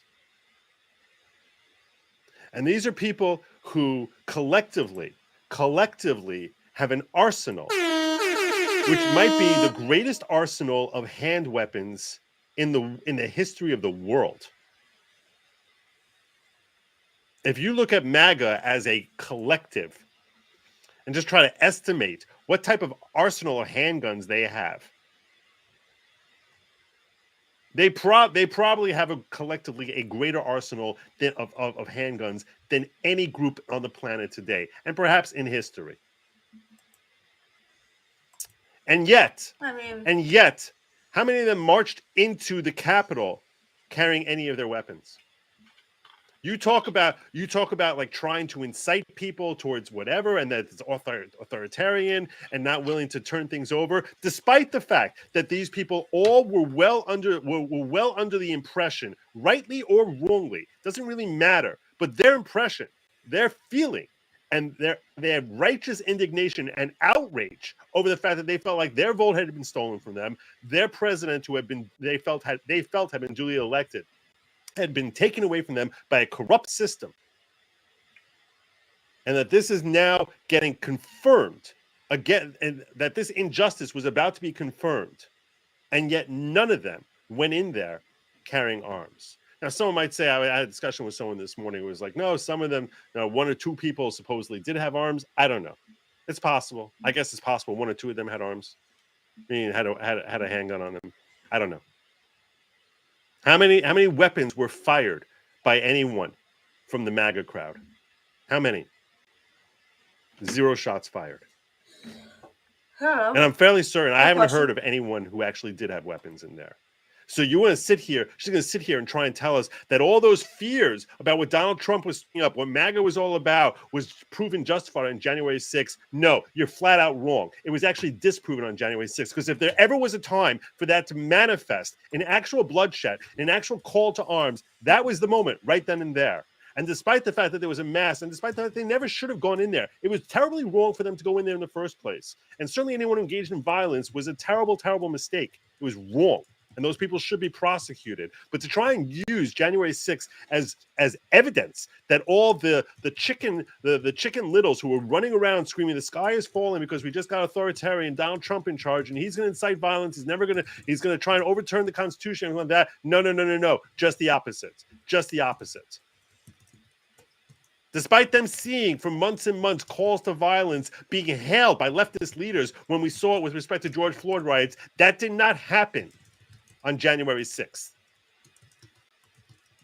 In a moment where actually, in theory, some of them may have deludedly believed that a call to violence could have benefited them, which it wouldn't have. But amongst a crowd of tens of thousands, you're always going to have a few lunatics. Even them, the craziest of the crazies, none of them pulled out a weapon. It's the exact opposite of what the left is pretending January 6th proved. It actually disproved all of their fears about Donald Trump that she's about to say were confirmed on January 6th. I think that the point of view of the hysterics is actually held up kind of well in light of January 6th. COVID. Yeah. See? Lunatic. Absolute lunatic. We got things, the journalists were following experts who were facing a once-in-a-century pandemic, and official guidance kept changing. So you heard different things about masks. You heard different things about whether or not the vaccines really prevented transmission. You heard different things about whether the J&J vaccine was as good as the mRNA vaccines. However, if you followed the mainstream media, you knew that COVID, pretty early, you knew that COVID was airborne. You knew that it was more serious than the flu. And you knew that the vaccines were likely to protect you. The COVID contrarians, the contrarian media, the one who were saying not to trust kind of mainstream sources of opinion, were saying this is just another flu. Deaths are. No, that's not true. You're just making this up now. You obviously didn't listen to people on the other side. You were just listening to your own side. You're living in your own little echo chamber, and that's why you heard what you think. No one ever said anything like that, and there's certainly no medical advice here, or electoral advice, or comments as to like the validity of our elections, other than YouTube wants me to tell you that our elections are completely perfect, and there's never any corruption or anything that happens there. And I am telling you that. But aside from that, I'm telling you right now, you never. I mean, you have to get really fringe people I've never listened to find anyone saying that COVID was anything was a joke or was the same as the flu, because it's not, and everyone knew it wasn't the same as the flu. Are going to be 6,000. The media doesn't want to tell you. I mean, Matt wrote this several times. The media doesn't want to tell you about ivermectin. What is cracking the bones? Oh. I can't comment on that right now. Similarly, with Ukraine, Yeah, with in the Ukraine. run-up to the invasion of Ukraine, again, I think Matt said that the media is overhyping this, that people are kind of taking stenography from the Biden administration that Russia actually is probably not going to invade. And then when it did invade, what you've heard from a lot of kind of people who reflexively distrust the media is that the media is being too triumphalist. They won't admit that Russia's doing much better than they say. They pretending that that the Ukrainians have more of a chance than they did. And again, I would just say that I think that the mainstream media has gotten the big things right. And so. Well, mainstream journalism, there's a lot of things right. Did you hear about Sam Bankman-Fried? Did you hear about any of this? Have you been following the news? They get a lot wrong. They get a lot wrong. You still believe in that cause? My God. You can say against it. I would just to paraphrase Churchill. It is the worst system in the world except for all the others. Thank you. Thank you, Michelle, for that terrific opening statement. We're now going to turn it over to Douglas for the next pro opening statement. Douglas, the stage is yours. Well, thank you very much, Rudyard. Thank you. Go on the True Speak channel for a video version. I've come a rather long way. Forward the video to watch Douglas Murray and Matt Annihilate Gladwell. All right, I'm going to play, and I'll be looking for the Truth Speak channel. Is that on you? I assume that's on YouTube. Is that on YouTube, the Truth Speak channel? I never heard of it. To come to my own conclusions. I came out through Moldova the other day, through London, then got to Toronto, and a friend of mine said, "Why are you going to Toronto?" I said, "An invitation to Toronto in late November. Who on earth says no to that?" Only a madman would say no to that. You'll see shortly why I'm so keen to speak about this issue here in Canada. Let me put it this way, though, to begin with. I would say in recent years, any sentient observer of the media will have had their moment of realization, a moment where they saw through something that the mainstream media was doing. It may have happened because the mainstream media said something about you. Or good job there. Good job there with Truth Speak. I found what you're talking about here. All right, I'm going to try and switch over and find the right moment that we're at. We got video. Thank you. God bless you, Julie. Appreciate that. So 1560 in here. That's let's try 1560 here. Let's switch this over. Stop screen. 15. Oh, that's so much better. God bless you.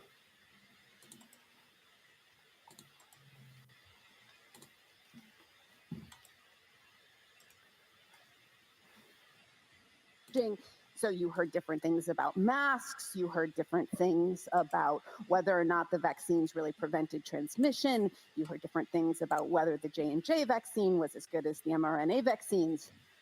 However, if you follow the mainstream... Said something about you or someone you know. It may be. Over to Douglas for the next pro opening statement. Douglas, the stage is yours. Thank you so much, Julie. Thank you. It's a great pleasure to be here. As Rudyard said, I've come a rather long way from the front lines of the Ukraine conflict because I like to see these things with my own eyes myself and to come to my own conclusions. I came out through Moldova the other day, through London, then got to Toronto, and a friend of mine said, "Why are you?" I just want to say this. Yeah, I'll tell you this much. There are a lot of liberals out there who I have deep respect for them and their opinions, even if I disagree with their opinions. There are a lot of people out there who I disagree with their opinions. I respect their intellect and their good faith interest in actually having conversation and their ability, especially in today's current climate, to keep their minds open to both sides is impressive. It's impressive, and I think a lot of people. I think there are a lot of people out there. I've been developing a network of different tell. people I'm trying who to play some actually have their noises here, minds and I can't open tell on if it's both playing. sides, and I'm pleased by the fact that I see a lot of them see that I also when I engage, even though I don't identify as being a liberal, but like I'm not sitting here just like rah cheerleading. Like if I see something wrong on either side, I don't hesitate to say no, this is screwed up, this is wrong, and yeah, no, I agree with you. I'm becoming a fan of Matt Taibbi. Going to Toronto, I said, an invitation to Toronto in late November. Who on earth says no to that? Only a madman would say no to that. You'll see shortly why I'm so keen to speak about this issue here in Canada. Let me put it this way, though, to begin with. I would say in recent years, any sentient observer of the media will have had their moment of realization, a moment where they saw through something that the mainstream media was doing. It may have happened because the mainstream media said something about you or someone you know. It may be, as in my case, for instance, that an entire country got maligned by the mainstream media. Very interesting, this result. It was a 48-52. That's exactly the result the British people had in the Brexit vote. You know what? When we voted to leave the European Union, we did so against all of the implications of the New York Times, Michelle's employer. We just didn't listen to them. And the New York Times never forgave us. Ever since 2016, there has not been one story in the New York Times that's positive about Britain. We have had, and I'll run through some of them, we had a culinary review that said that the British people still survive on mutton and oatmeal. We had an anti-Brexit piece from the north of England, from Lancashire, a piece of reporting, where the author ended up having to admit that every single one of his facts was wrong, but his perception was correct. We had... Most band queen This said, appears to there's a Rumble band saying, "Don't forget to hit that plussy, y'all." And remember, Twitter says that when Trump said "go home in love and peace," that is code words for violence. So don't do that, okay? Wake up and choose the opposite. Yeah, that is what the media told us. So, yeah. Recently, the New York Times drafted in somebody from Russia Today, Vladimir Putin's propaganda channel, as an employee of the New York Times to attack Brexit Britain. And when Her Majesty the Queen died, not 10 days of mourning was observed at the New York Times, 3 hours before they started attacking the Queen. And they did so day after day after day because they hate Brexit Britain. That is just an agenda, ladies and gentlemen. That's not anything else. That's an agenda. One they've decided to take. Now, I said that I want to be here in Canada to talk about this because I think that this country has just been through something absolutely extraordinary. You really know that the world is in trouble when Canada becomes very interesting. Hello. I remember when your MC? elections, as Norm MacDonald said, were all about, like, should we put up that bridge or not? Now Canada has become really interesting. It became interesting in January. And Some of my February. noises don't appear to be working. In Ottawa. Really I don't know interesting. why. When people come out in large numbers, you know what the job of They reporters had all is? kinds of The job fancy reporters is to alerts. go out and say, why are you on the streets? And they're What not happened? working. Why are you here with your kids? Why have you got a bouncy castle in the middle of Ottawa? That's a bit strange. Ask them questions. Just find Thanks for out the watching. story. But you know what? The government didn't want that in Canada.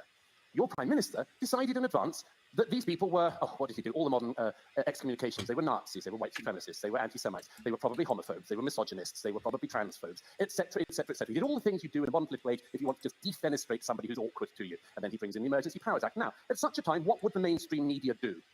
It would question it. It would question it. The Canadian mainstream media did not. The Canadian mainstream media acted as an amen chorus of the Canadian government. I will give you a couple of examples, but... Ladies and gentlemen, I could go on for hours with examples of this. You had a CBC host describing the Freedom Convoy as a, quote, feral mob. You had a Toronto Star columnist saying, quote, sorry for the language, it's a homegrown hate farm that was then jet-fueled by an American right-funded rat-fucking operation. Jesus, they can't even write at the papers anymore.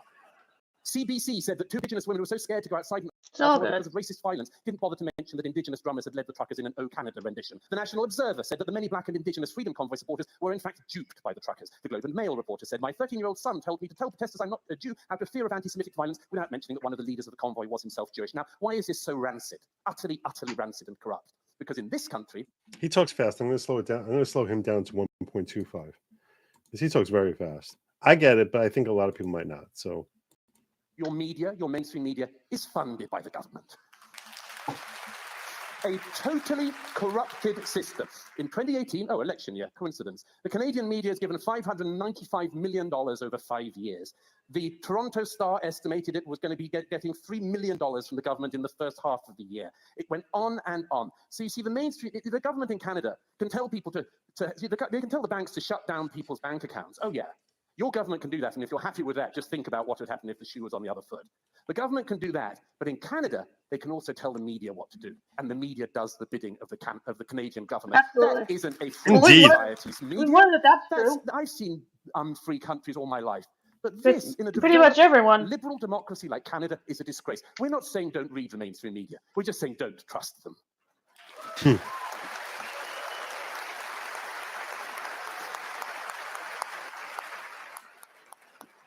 you, Douglas. Okay, Malcolm, you're going to get the final opening statement today, so take us away. Thank you. It's a pleasure to be back home. I thought I'd just tell two very simple stories. One of them will not be about the truckers. I think have been well defended by my colleague, Mr. Murray. My first story is I spent the first 10 years of my journalism career at the Washington Post, which that is a definition of the mainstream media. And this was from the mid-'80s to the mid-'90s in the era of the mainstream media's greatest influence. And the two things, it was there that I learned my trade as a journalist. And there were two things that were drilled into me at my time there. One was the importance of fairness. If you quoted someone denouncing someone else, you had to call up the person who was denounced and get a response. If X said something about Y, you had to call Y and find out how they felt about what X said. You had to make a good faith effort to talk to all sides of an issue. And if you did not do that, your story did not appear in the paper.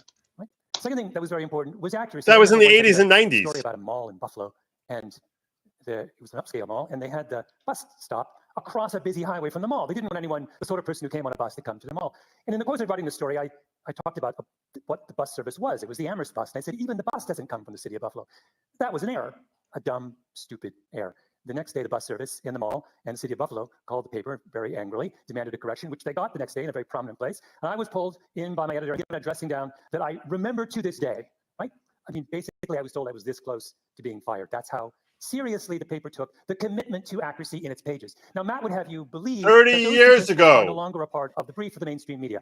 I would like to say to him, that's completely false. He is so far removed from the mainstream media that I think he has a naive view about what goes on inside those institutions. They remain committed to a professional set of ideals. How do you know that? You just gave evidence from 3 decades ago. Are you going to tell us what happened in the 1910s also? I mean, who cares? Who cares? What the hell are you talking about? You're like living in a dream world. That they have held for decades. Story number 2. How do you know they've held it for decades? Where's your evidence of that? Very much a media platform that is not part of the mainstream media. And it was a long 2-hour interview. And in the course of this, my host went on a long and impassioned critique of working from home. And I very briefly chimed in with a few thoughts of my own. I agreed with some of what he said and didn't agree with other things. Thought nothing of it because he occupied about 90% of that conversation. Then in the following week, when the podcast came out, they released a clip, which was just of my contribution, making it sound like it was my impassioned rant. And then someone on social media picked it up and said that in the course of this impassioned rant, I had burst into tears, which was not true. And then someone else found a picture. We had moved into new offices, my company, and I had tweeted out a picture of my office because I was so proud of it. And someone took that picture online and said, this is Blibel's picture of the office he works from home, which was nuts. But everyone believed that too. And so word got around the internet that I was someone who worked from home, believed everyone else should not work from home, and was so overwhelmed emotionally with my hypocrisy that I was close to tears. The height of it was I was trending on Twitter for a while. It was quite an extraordinary experience. The height of it was when some blogger in Philadelphia wrote a story saying, this is exactly the kind of hypocrisy you should expect from a single childless man who never leaves his apartment. And so I called it up and said, I'm not single, I'm not childless, and I don't have an apartment, and I go to the office every day and have done so for years. And he said, I'll correct it. But then, of course, he never did. And in the course of the entire controversy, only one reporter called me to try and set the record straight. And where did that reporter work? In the mainstream media. Now, I've been talking, others have been talking about content, the content of the things that people in the mainstream media say and the problems they have with that content. I don't think the issue here is content. The issue here is process, right? The issue here is the mainstream media has a set of professional norms in place that work the best way they can towards the production of fairness and accuracy. In which lifetime are you talking about? Where's the evidence of this? What are you talking about? He gave us examples from 1982. On the dark side of the universe. That's where it's at. The dark side of the moon. It's like, seriously, he gave an example before I had my bar mitzvah, for crying out loud. The non-mainstream media is a set of institutions that are outside of that tradition, that have an open and not a closed platform. And you cannot have an open platform and simultaneously adhere to a strict set of professional norms. You cannot say anyone can become a doctor and then complain when the surgeon takes out your spleen. That's not true. That's not true. Because because if I don't talk to you with integrity, you will see it and I will lose my audience. Either that or I establish a reputation as being like some crazy right-winger. But the only But most of reason them seem that to I'm have able lose to their grow audience. is It's the because problem. people trust my voice. If I sit here talking out of both sides of my mouth, you stop watching me. As opposed to mainstream media, where they're repeatedly caught doing that, but because they've established themselves as legacy media, can get away with it. So no, the onus on me to get things right or to admit when I don't know something is far greater if I want to build and retain an audience, because I have to earn their trust, as opposed to mainstream media, which has their trust built in to the legacy of their names and the heritage. They're standing on the reputations of their forebears. The New York Times stands on the reputations of the people who wrote for the New York Times a century ago. Same for the Washington Post, and same for all these different news agencies in the alphabet. ABC, NBC, CBS, doesn't matter, or even CNN. They stand on the legacy of respect that was earned by people decades ago, and they tarnish it regularly, but know they can get away with it. That is why they become so untrustworthy, because they know you'll still believe us because we're CNN. You'll Hey, still thanks believe for us because we're watching. CBS News, even if we lie to you. So we get away with lying to you because you're going to believe us Don't forget to tomorrow, hit that like and even subscribe an button. hour after we're exposed for being utter liars. As opposed to some joker, Joe Neerman from New Jersey. Why the hell's anyone listening to him if they think he's a liar? Why would anyone listen to me? It's just the opposite. In thinking that it's your gallbladder, right? Now, why am I making such a big deal about this? Because trust is not about content. Trust is about process. And there is one institution here that, it strikes me, has a commitment to the right kind of process, and a whole set of other institutions that most assuredly. Yeah, 4 decades ago, maybe. 4 decades ago. Wow, thank you guys. Some terrific opening statements. That's what the Monk Debates is all about. You've heard these different arguments. Now we're going to get into rebuttals. So it's an opportunity for each of our debaters to confront their opponent's ideas. You can follow along our running poll. The prompts are on the monitors stage right and left.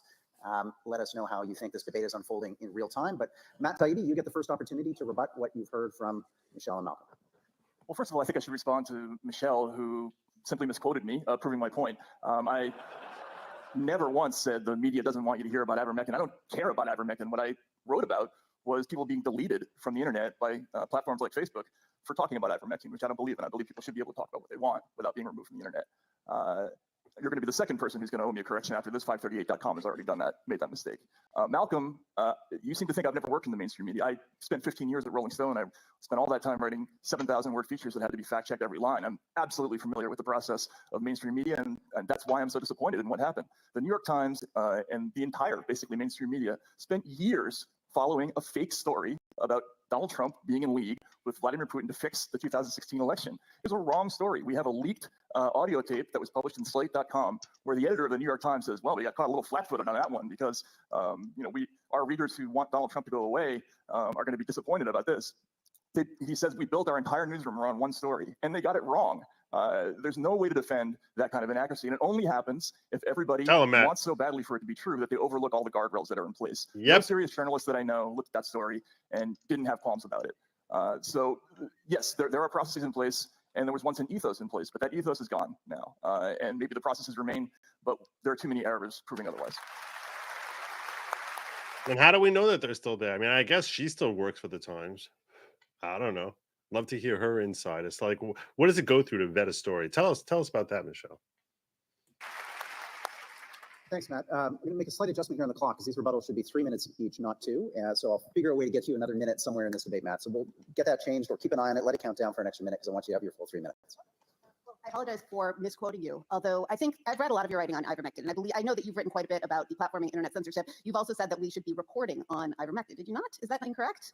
That was not the sense of those stories. The idea was that Facebook was taking people off the internet for writing about ivermectin, and I was saying. Okay, well, this is something checkable, so we can.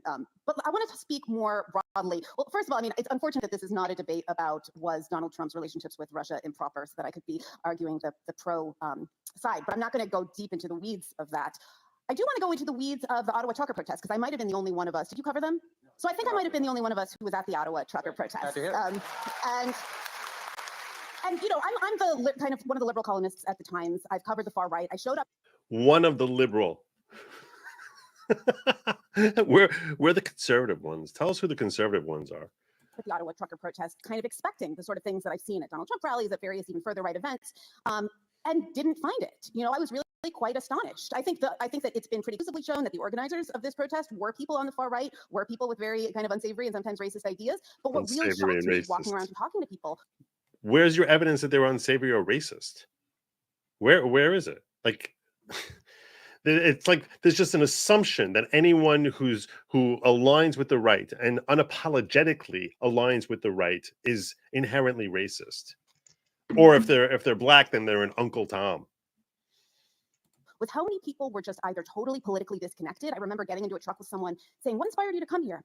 And he said, "Mushrooms." You know, he was tripping, and he had this desire to get in his car and drive. You know, there was a lot of people who were just traumatized. They were lonely. They were so happy to suddenly be surrounded by people after having been isolated for so long. People were hugging each other. People were hugging me, even though I'm from the hated mainstream media. And I told my editors that this is what I found, and they said, "Great. That's more interesting than what we thought you were going to find." It was more interesting. And I wrote it, and they devoted an entire page to it. I'm not going to defend all of the mainstream media coverage of the Ottawa trucker protests. I didn't follow every single bit of reporting on it in the Canadian media. But I do think that having the ethos of wanting to be surprised and being willing to be surprised is something that you are more likely to find in, you know, the New York Times, in the Washington Post, in people who write, you know, in the New Yorker, than it is with people who do write for some of these contrarian alternatives to the mainstream. The ones who media, cite and really do anonymous start with sources. a story that they want to, a story that they intend to tell, often a story about the mistakes and dishonesties of the mainstream media. But the truth is much more complicated than that. Thank you, Michelle. Okay, Douglas, same opportunity for you. 3 minutes on the clock. Let's have your rebuttal. Thanks very much. I'm delighted you went to the protest. I'm sorry I was on another story at the time. And I'm delighted that you reported honestly, since you didn't report Matt's comments honestly tonight. And the last time you were on this stage with Jordan Peterson, you didn't report his comments accurately either. Oh! Let me address the main point that has come out from the other side, which is that the mainstream media has frailties. Sure, it has frailties. And nobody is saying that non-mainstream media don't have frailties. Of course they do. The simple proposal in front of the audience tonight is whether or not you can trust the mainstream media. That is, that you don't need anything else. You don't need any other information from elsewhere. You can just turn on CBC in the evening and you know you've got your stuff. You pick up the New York Times, the Washington Post in the morning, and you know that there's no spin on the story. It's absolutely accurate reporting. I was interested by Malcolm's story about himself because I wonder, Malcolm, if you hadn't have been yourself, whether you would have got that call from a journalist. I wonder if you weren't yourself, if you weren't a New York Times best-selling author, if you didn't speak to audiences like this. I wonder if you're just an ordinary member of the public who'd been grossly defamed in mainstream media, whether they'd have bothered with you. I'd submit no. Because time and again, that's been shown to be the case. Now, look, as I say, you don't have to believe this evening that you should never read the mainstream media. But what we're simply saying, among other things, is first, the mainstream media isn't the mainstream media that it used to be when we were all, sorry, some of you are a lot younger, but when most of us were growing up, okay?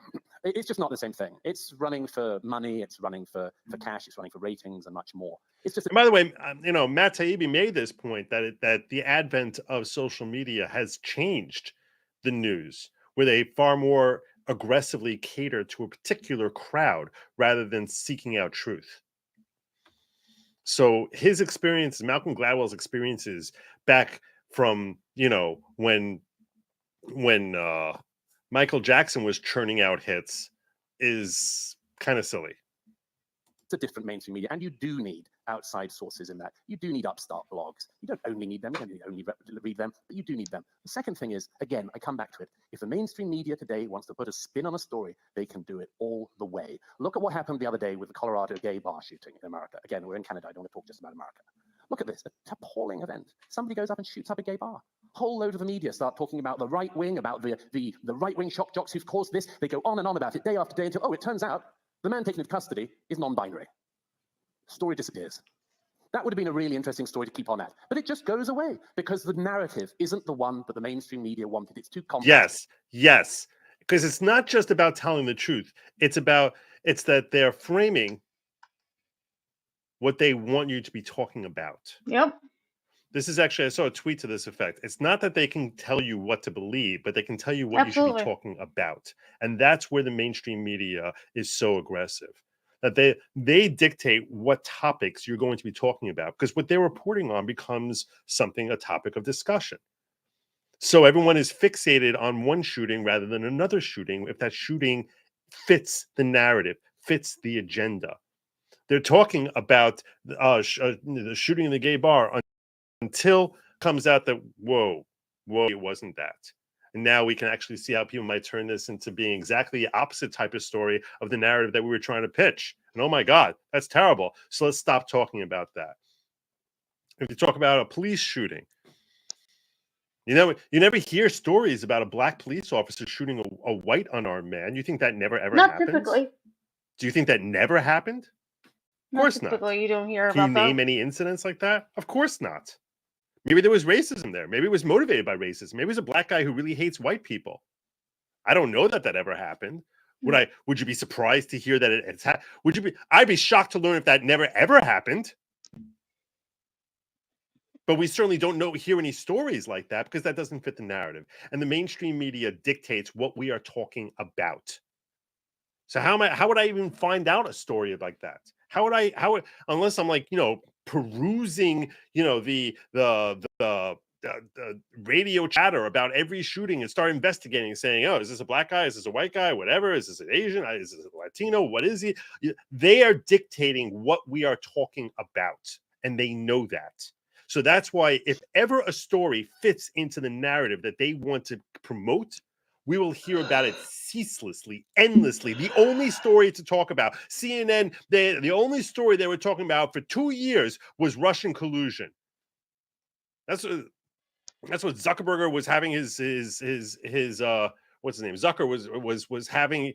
I don't want to hear anything else. When COVID hit, all we got was death tolls, death tolls, death tolls, death tolls. Throughout the balance of Trump's administration, we had running death tolls all the time. I'll ask you right now, how many people have died from COVID in the last year? You don't know. You don't know. You have to sit there Googling it like, oh, is that today? Is that report? You don't know. But when Trump is in power, boom, every day, let's get a running death toll. Let's get like a whole obituary for every person who died from COVID. Because the mainstream media is dictating the topic of conversation. And they know they're doing that. And if they want the topic of conversation to be about X, it'll be about X. And if they want it specifically to not be about X, it will never be about X. And they will bury it and bury it and bury it. And that's where they become so untrustworthy. So I applaud you, Michelle, when you go and find complex stories and you explain the complexity. But that's not the habit of the mainstream media anymore. Thank you, Douglas. Okay, our last rebuttal is from Malcolm. Malcolm, take us away. A couple things that I'm puzzled over. One is that I thought that since you guys were in favor of the proposition, you would at some point have given us a definition of what you meant when you used the phrase mainstream media. I'm still waiting for that, because what it seems to me that you're doing is you're giving a bunch of very cogent and accurate critiques of the media.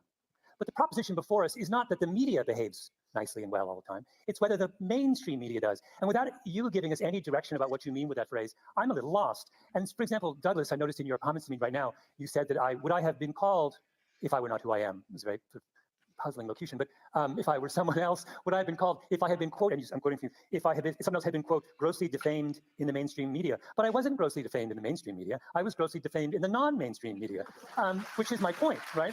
The second thing was, I was greatly amused by the affection Matt Taibbi has for the age of Walter Cronkite, which he seemed to hold up as a kind of golden moment. In that moment, the mainstream media was populated entirely by white men from elite schools. Why you would have had such affection and say that's the gold standard, and we should trust the mainstream media precisely at the moment when the mainstream media is least representative, is really puzzling to me. I would point out that at the height of Walter... Oh my God! Oh!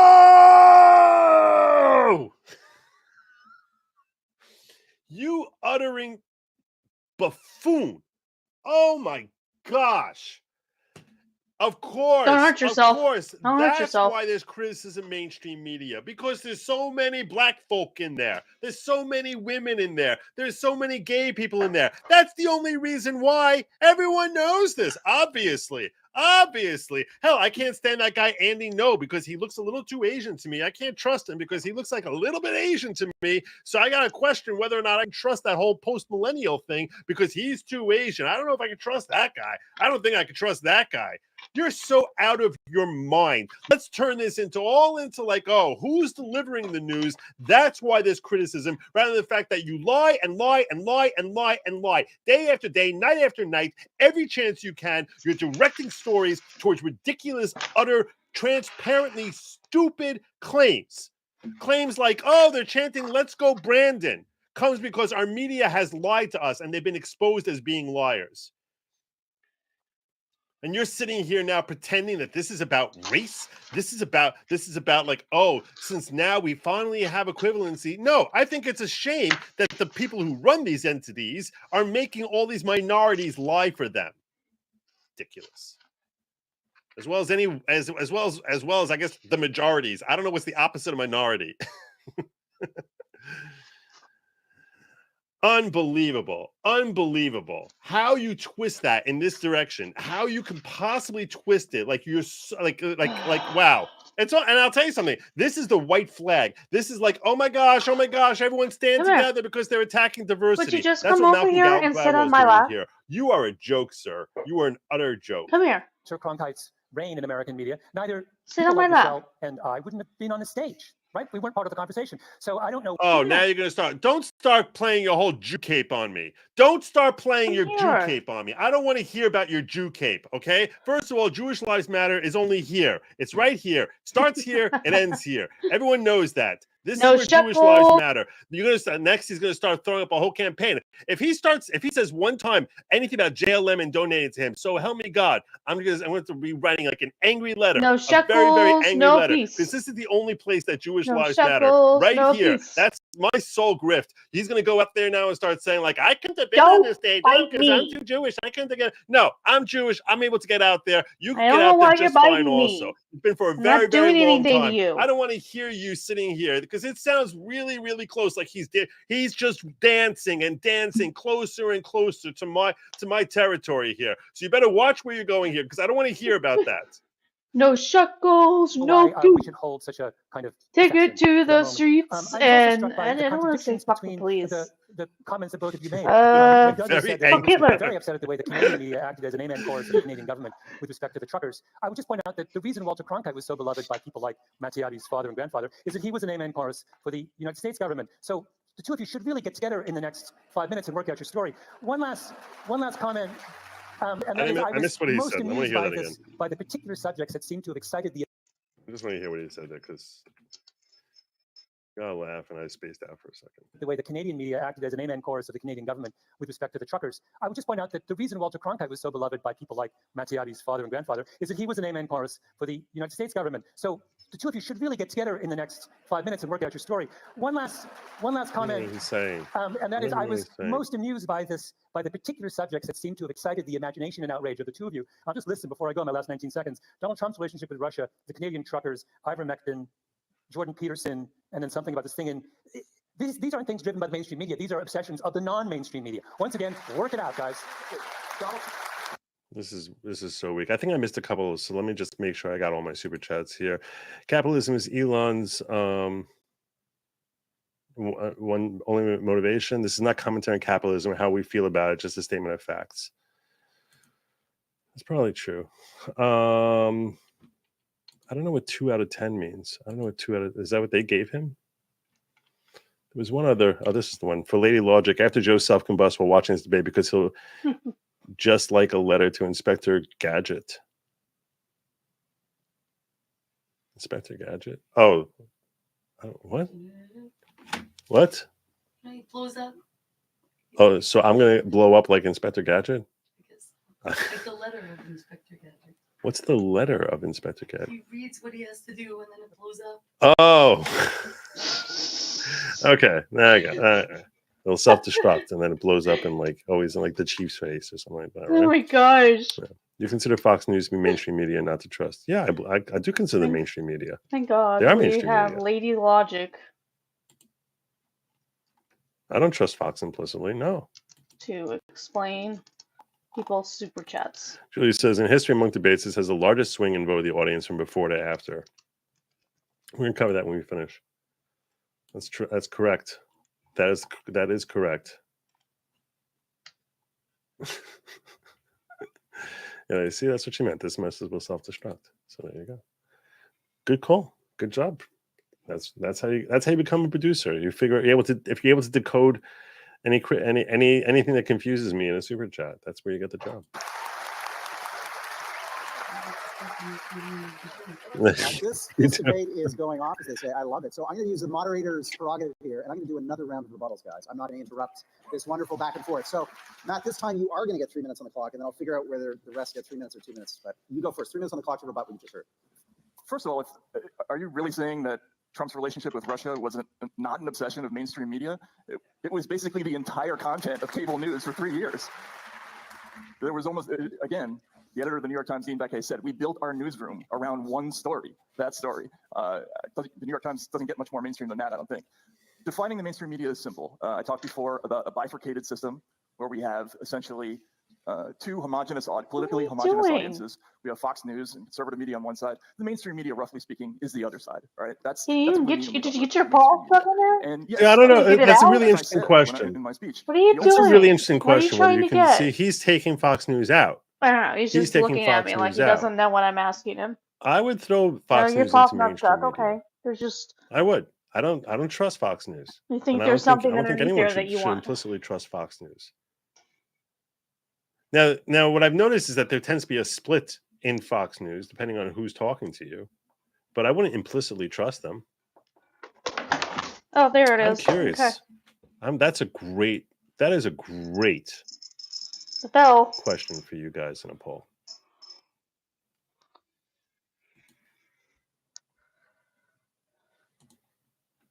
I'm gonna start this poll. All right. Is Fox News part of MSM?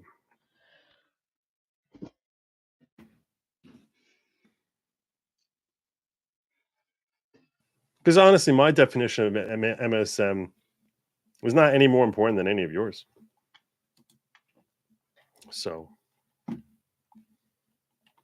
under Walter Cronkite had its flaws, but it did have its advantages as well. Making the effort to talk to everybody garnered more trust in the public. to me, mainstream media is news, news that has financial backing to it, but not. A lot of people have financial backing. That I don't know. That's too broad. That's too broad. Defining mainstream media is a good question. It's a good question. I think perhaps mainstream media is something that I think something becomes mainstream media when it's something that you're positive that everyone has heard of. Because that's what makes it mainstream, right? I've talked before about different tiers of fame, right? Different tiers, TIERS, tiers of fame. So, and I think I put myself on like level E tier of fame. Okay. So level A is something that everyone's heard of them. Everyone's heard of them. A few people may not have. And when you hear someone who hasn't heard of them, you're just like, are you kidding me? Are you living on a rock? So, for example, Dave Chappelle, Cardi B, Ben Shapiro.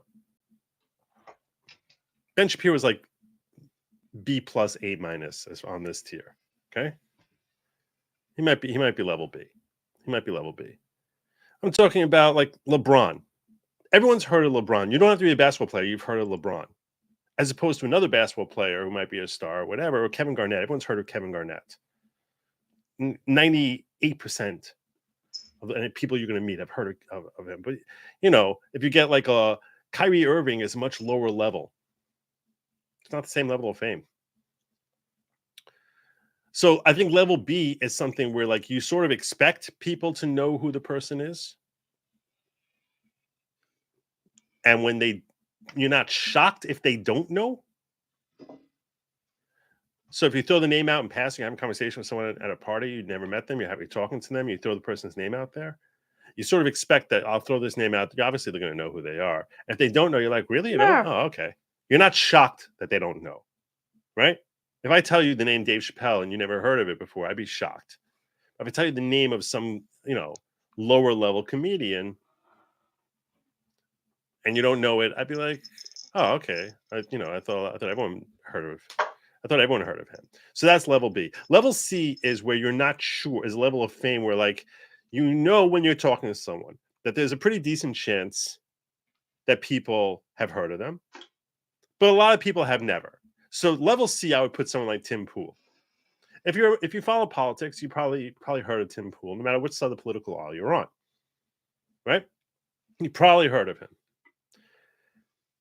But you also know that if you're talking to someone, there's a 50-50 chance they never heard of Tim Pool before. You're not like at all surprised. So you're not surprised either way. That's level C fame. When it's like, no matter what reaction you get when you throw the person's name out, that person is, that people are going to be surprised. You know, whether surprised or not surprised, that's level C. Level D is where you throw someone's name out there. You don't think that you're going to find someone who you're talking to, a total stranger that has heard of them, but every once in a while you'll be surprised, right? So that's where I would put like Nick Rekieta right now, okay? If you walk into the general public and go into a supermarket or something like that, you go to a party and you meet someone, you throw out the name Nick Rekieta, so probably the person you're talking to has never heard of them. Good chance they never heard of them. But every once in a while, you'll come across someone who'll be like, oh yeah, sure, Nick Rekieta, I love him, right? Yeah, that'll happen.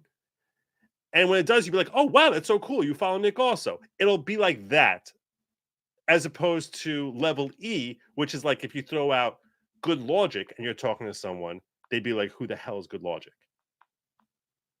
You're never going to find someone just at random who's heard of me. It's a different level of fame. So like the quartering, I guess, is like a level D type of thing. You know, you got 1 million subs, people following. Viva Fry is a level D. You don't. Damn it! You made my screen lock because you won't stay off my freaking computer. Ugh.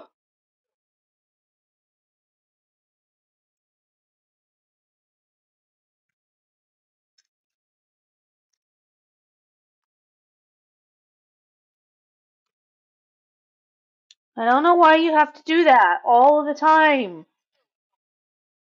Don't bite me. Oh my gosh.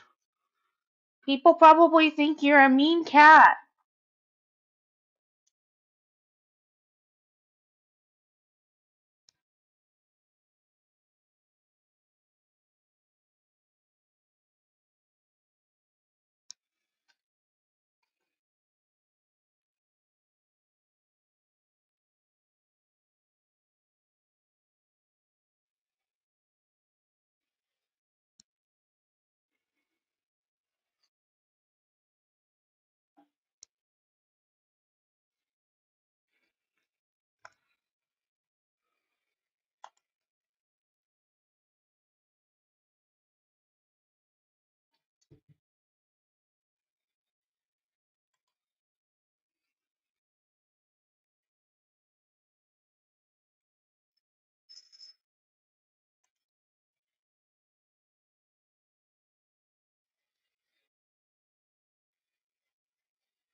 Oh, I'm not sharing it anymore?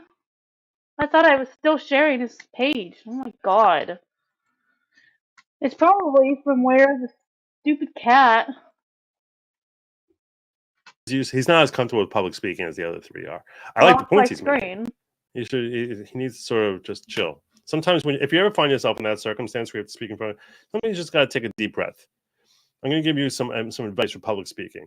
Okay, that when you're talking to a large crowd, and sometimes I need to remind myself of this, it's not something that comes naturally talking to a large group of people. It comes very unnatural thing to do.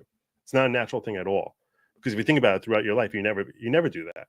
When you're ever talking to thousands of people and you know you're being judged, and especially in a debate like this, is that much more pressurized. Much like if you're arguing in front of the court, but there you're not doing it usually in front of thousands of people. But what you sort of need to do is expect that you're going to misstate something. You're going to misspeak, and expect that even when that happens, it's recognize that it doesn't matter. It's not the end of the world. Nothing in your life is going to change. And if you start off with that expectation that, yeah, you're going to probably drop the ball somewhere, you're going to bumble, you'll mispronounce someone's name or something like that, and then you'll be able to laugh it off, and that everything's going to be cool, you're going to be far more comfortable getting up there and speaking. That's one of the reasons. I mean, I joke about being a boomer all the time. You think it's like, is it embarrassing if I'm talking for 2 minutes in the beginning of a show when my mic is muted? Yeah, it's embarrassing. But if you develop an ability to laugh at yourself even when you screw up, and actually, make it part of the show, like, yep, there I am. That's boomer moment for me. It makes it like you don't care. What? Endearing. And if anything, it's possibly endearing. Hopefully it's endearing. Please, for the love of God, don't hate me. Yeah. So I like what Matt has to say. I wish he was like a little more comfortable doing this, but he probably will. He'll probably develop that as he does this more. People meet someone from the New York Times or from the Washington Post or from MSNBC out in middle America. They don't talk to them. You cannot get those interviews are very difficult to get now because people perceive those institutions to be not on their side. This is very different. I know this as a campaign reporter myself. I've watched over the years how this has changed. Once upon a time, I could interview for Rolling Stone Republicans with no problem. People loved it. They would always talk about how Dr. Hook was in the cover of Rolling Stone. But over the years, progressively, people became more reserved and they became more distrustful, and they should have been because the media made more and more mistakes over those years. Think about the WMD episode. We talked about the haloed processes of the mainstream media. Everybody got this wrong. And not only did they get that wrong, after they got it wrong, they promoted all the people who were the most wrong and fired all the people who were the most right. Some of the people were never forgiven getting that story right, and some of them are editing major magazines today for getting it wrong. So people have a reason to distrust the media. Of course they do. That's all I have to say. Okay. Let's continue with our rebuttals, but just for the sake of time and moving us to this debate, I'm going to go 2 minutes each for the remaining 3 rebuttals in the second round. So we'll set the clock to 2 minutes. And Michelle, you're up. So I guess the point that I keep coming back to is that this critique of the mainstream media, and particularly this critique of the mainstream media kind of ideologically blinkered, is itself, I think, rooted in a very simplistic and a distorted view of what's happening both in politics and in the relationship between the media and politics. I mean, specifically the idea that there was nothing. All right, Michelle, if you want me to agree with anything you're saying, you have to walk us through. You're the one who's doing this on a day-to-day basis. She's a writer for the New York Times. So walk us through what you see in your office that should give confidence to the public that they're not 100% slanted toward the left. Like they're just like, it's not so tilted left that it's like everyone who walks in there feels like they're walking up a steep hill and sliding back down toward the left. Tell us about the vetting process of stories. Like she has the easiest time selling us on her position, if in fact her position is true. To the Trump-Russia story, and I don't want to go too deep in the weeds, but this is bananas. I mean, certainly the Mueller, people put too much hope. People who despise Trump put too much hope in that Mueller would bring him to justice. But what we've learned, I remember when this report first came down, that there was kind of concern in the intelligence agencies about Trump's relationship with Russia. If we had at that moment known that Donald Trump's campaign asked Russia for help in winning the election, asked Russia for help in the election, if we had known that Donald Trump was seeking to do a huge business deal in Moscow and seeking Putin's assistance, if we had known at that moment that his campaign manager, who before then had managed the campaign of pro-Russian candidates in Ukraine, if we had known that his campaign manager was passing intelligence to somebody who was believed to be a KGB agent, and if we had known that Russia then did hack and leak the emails of the Democratic candidate for president, we would have thought, well, this is an astonishing blockbuster. And so it's really much more complicated than that. Finally, about What the hell are you saying? What are you saying? I don't even understand what the heck she's talking about. Well, bite something, bite this. She just spent the Not me. last minute do any of you understand what she just said? He's like, what? What is she talking about? If this was, are you trying to imply that it is what happened? I don't even, is that what she's trying to imply? That's what happened? That there were leaks to a KGB? I don't even, does she still believe this story? What is she saying? I don't even understand you. I can't imagine what the heck this woman believes at this point. I have no idea what's happening. I believe MSMS Media, that is, one, funded by large corporations, that two, also fund political candidates and or hold government contracts, that three, have vested interest in public interest. That's interesting. So you're saying it's not the level of fame. You're saying that they have these three factors. Funded by a large corporation, and they fund political candidates or hold government contracts, and they have a vested interest in public interest. I don't know what vested interest in public interest means. Do you mean a vested interest in having the public believe certain things? It's interesting. I like the idea of trying to define MSM in different ways, because I think more than one definition probably applies. How do you currently pronounce the name? It's Chaya. Comes from the back of the throat. Chaya. You're talking about the first name of Libs of TikTok? It's pronounced Chaya. Yeah. It's a common Jewish name. Common Ortho-Jewish name.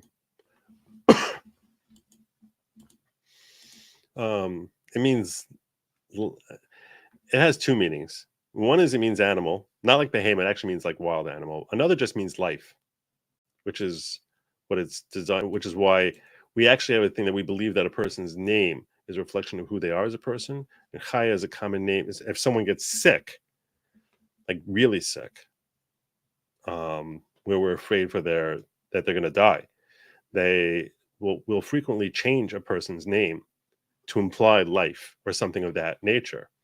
So, for example, my mother, when she was 2 years old, she had a very bad case of pneumonia and then had an allergic reaction to penicillin. And they were very afraid that she was going to die. So they added the name Chaya onto her name. So her name had been Razel when she was born. And her name became Chaya Razel, which, if they end up surviving the incident, they keep that name for the rest of their lives. So if not, if they end up dying anyway, they usually go back to the original name and ignore the name change. So the reason I mention that is because Chaya is a common addition that's thrown into a person's name. For women, it's a girl's name. There are other names for boys that imply life, like Chaim is like the male version of that. Chaim just means life, though. Stryker says, to your point, Joe, I think most people worry about saying the wrong thing. The secret is 99% of the time, you're the only one knows you misspoke. Rarely will people know you said the wrong thing, so don't worry about it. It's also like there's no moment in your life that, like, even a misspeaking is really going to affect you, is going to affect you a month later. Usually, rarely 10 minutes later or a day later. So it's like, just chill out and recognize that we're all living moment by moment. We're all human. We all make mistakes. And you're probably going to make a lot of mistakes every single day of your life. And okay, that's part of your humanity. That's part of the beauty of who you are. And if you look at it as that's the beauty of who you are, you almost like bask in it. It's like your individual mistake.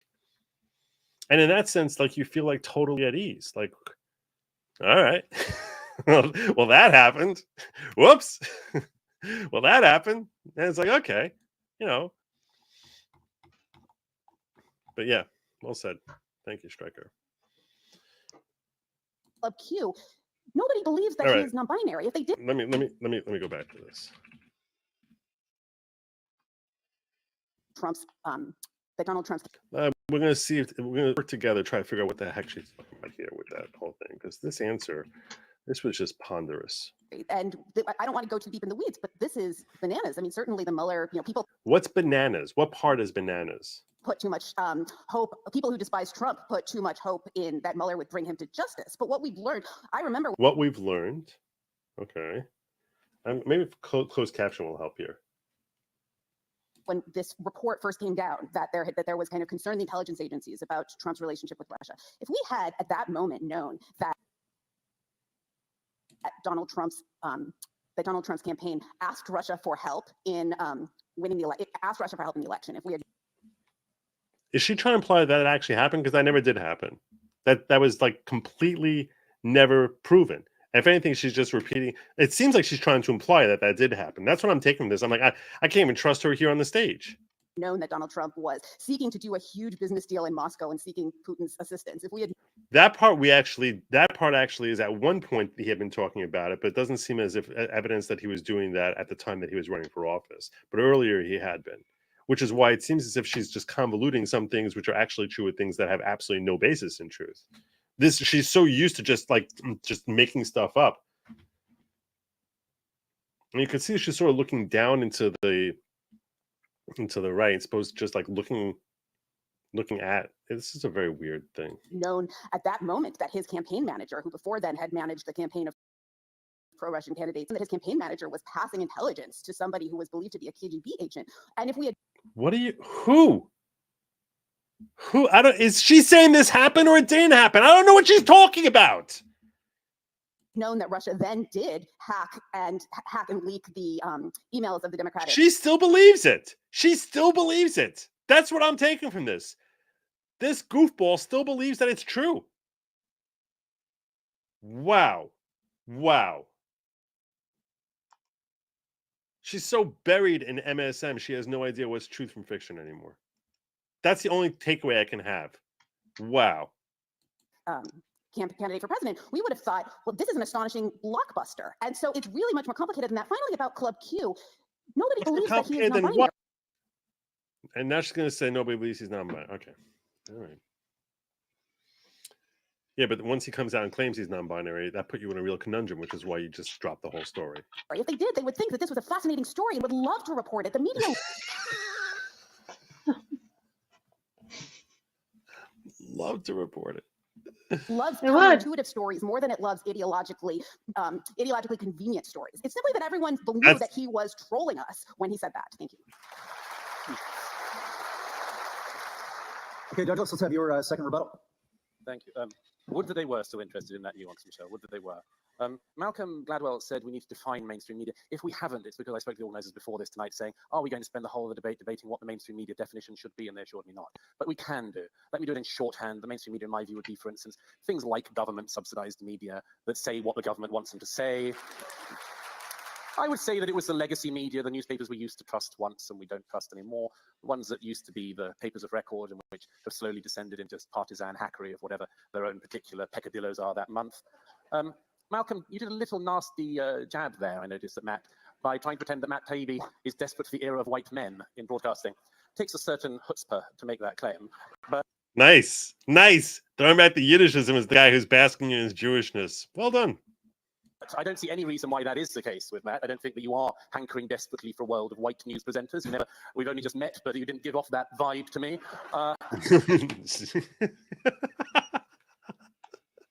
He didn't give the secret salute. There was no secret salute there. Unbelievable. And when Malcolm says you've got to get your story right, guys, I know it's easy for a cheap laugh line, but I don't see why we do.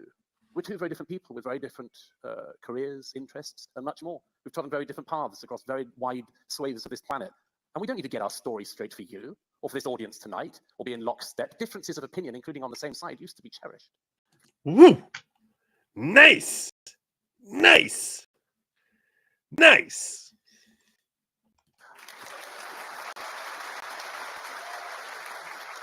Decimated him. I could do that more, but I'll leave it. Wow. Thank you. Okay, let's get our last rebuttal here from Malcolm. 2 minutes. Take us away.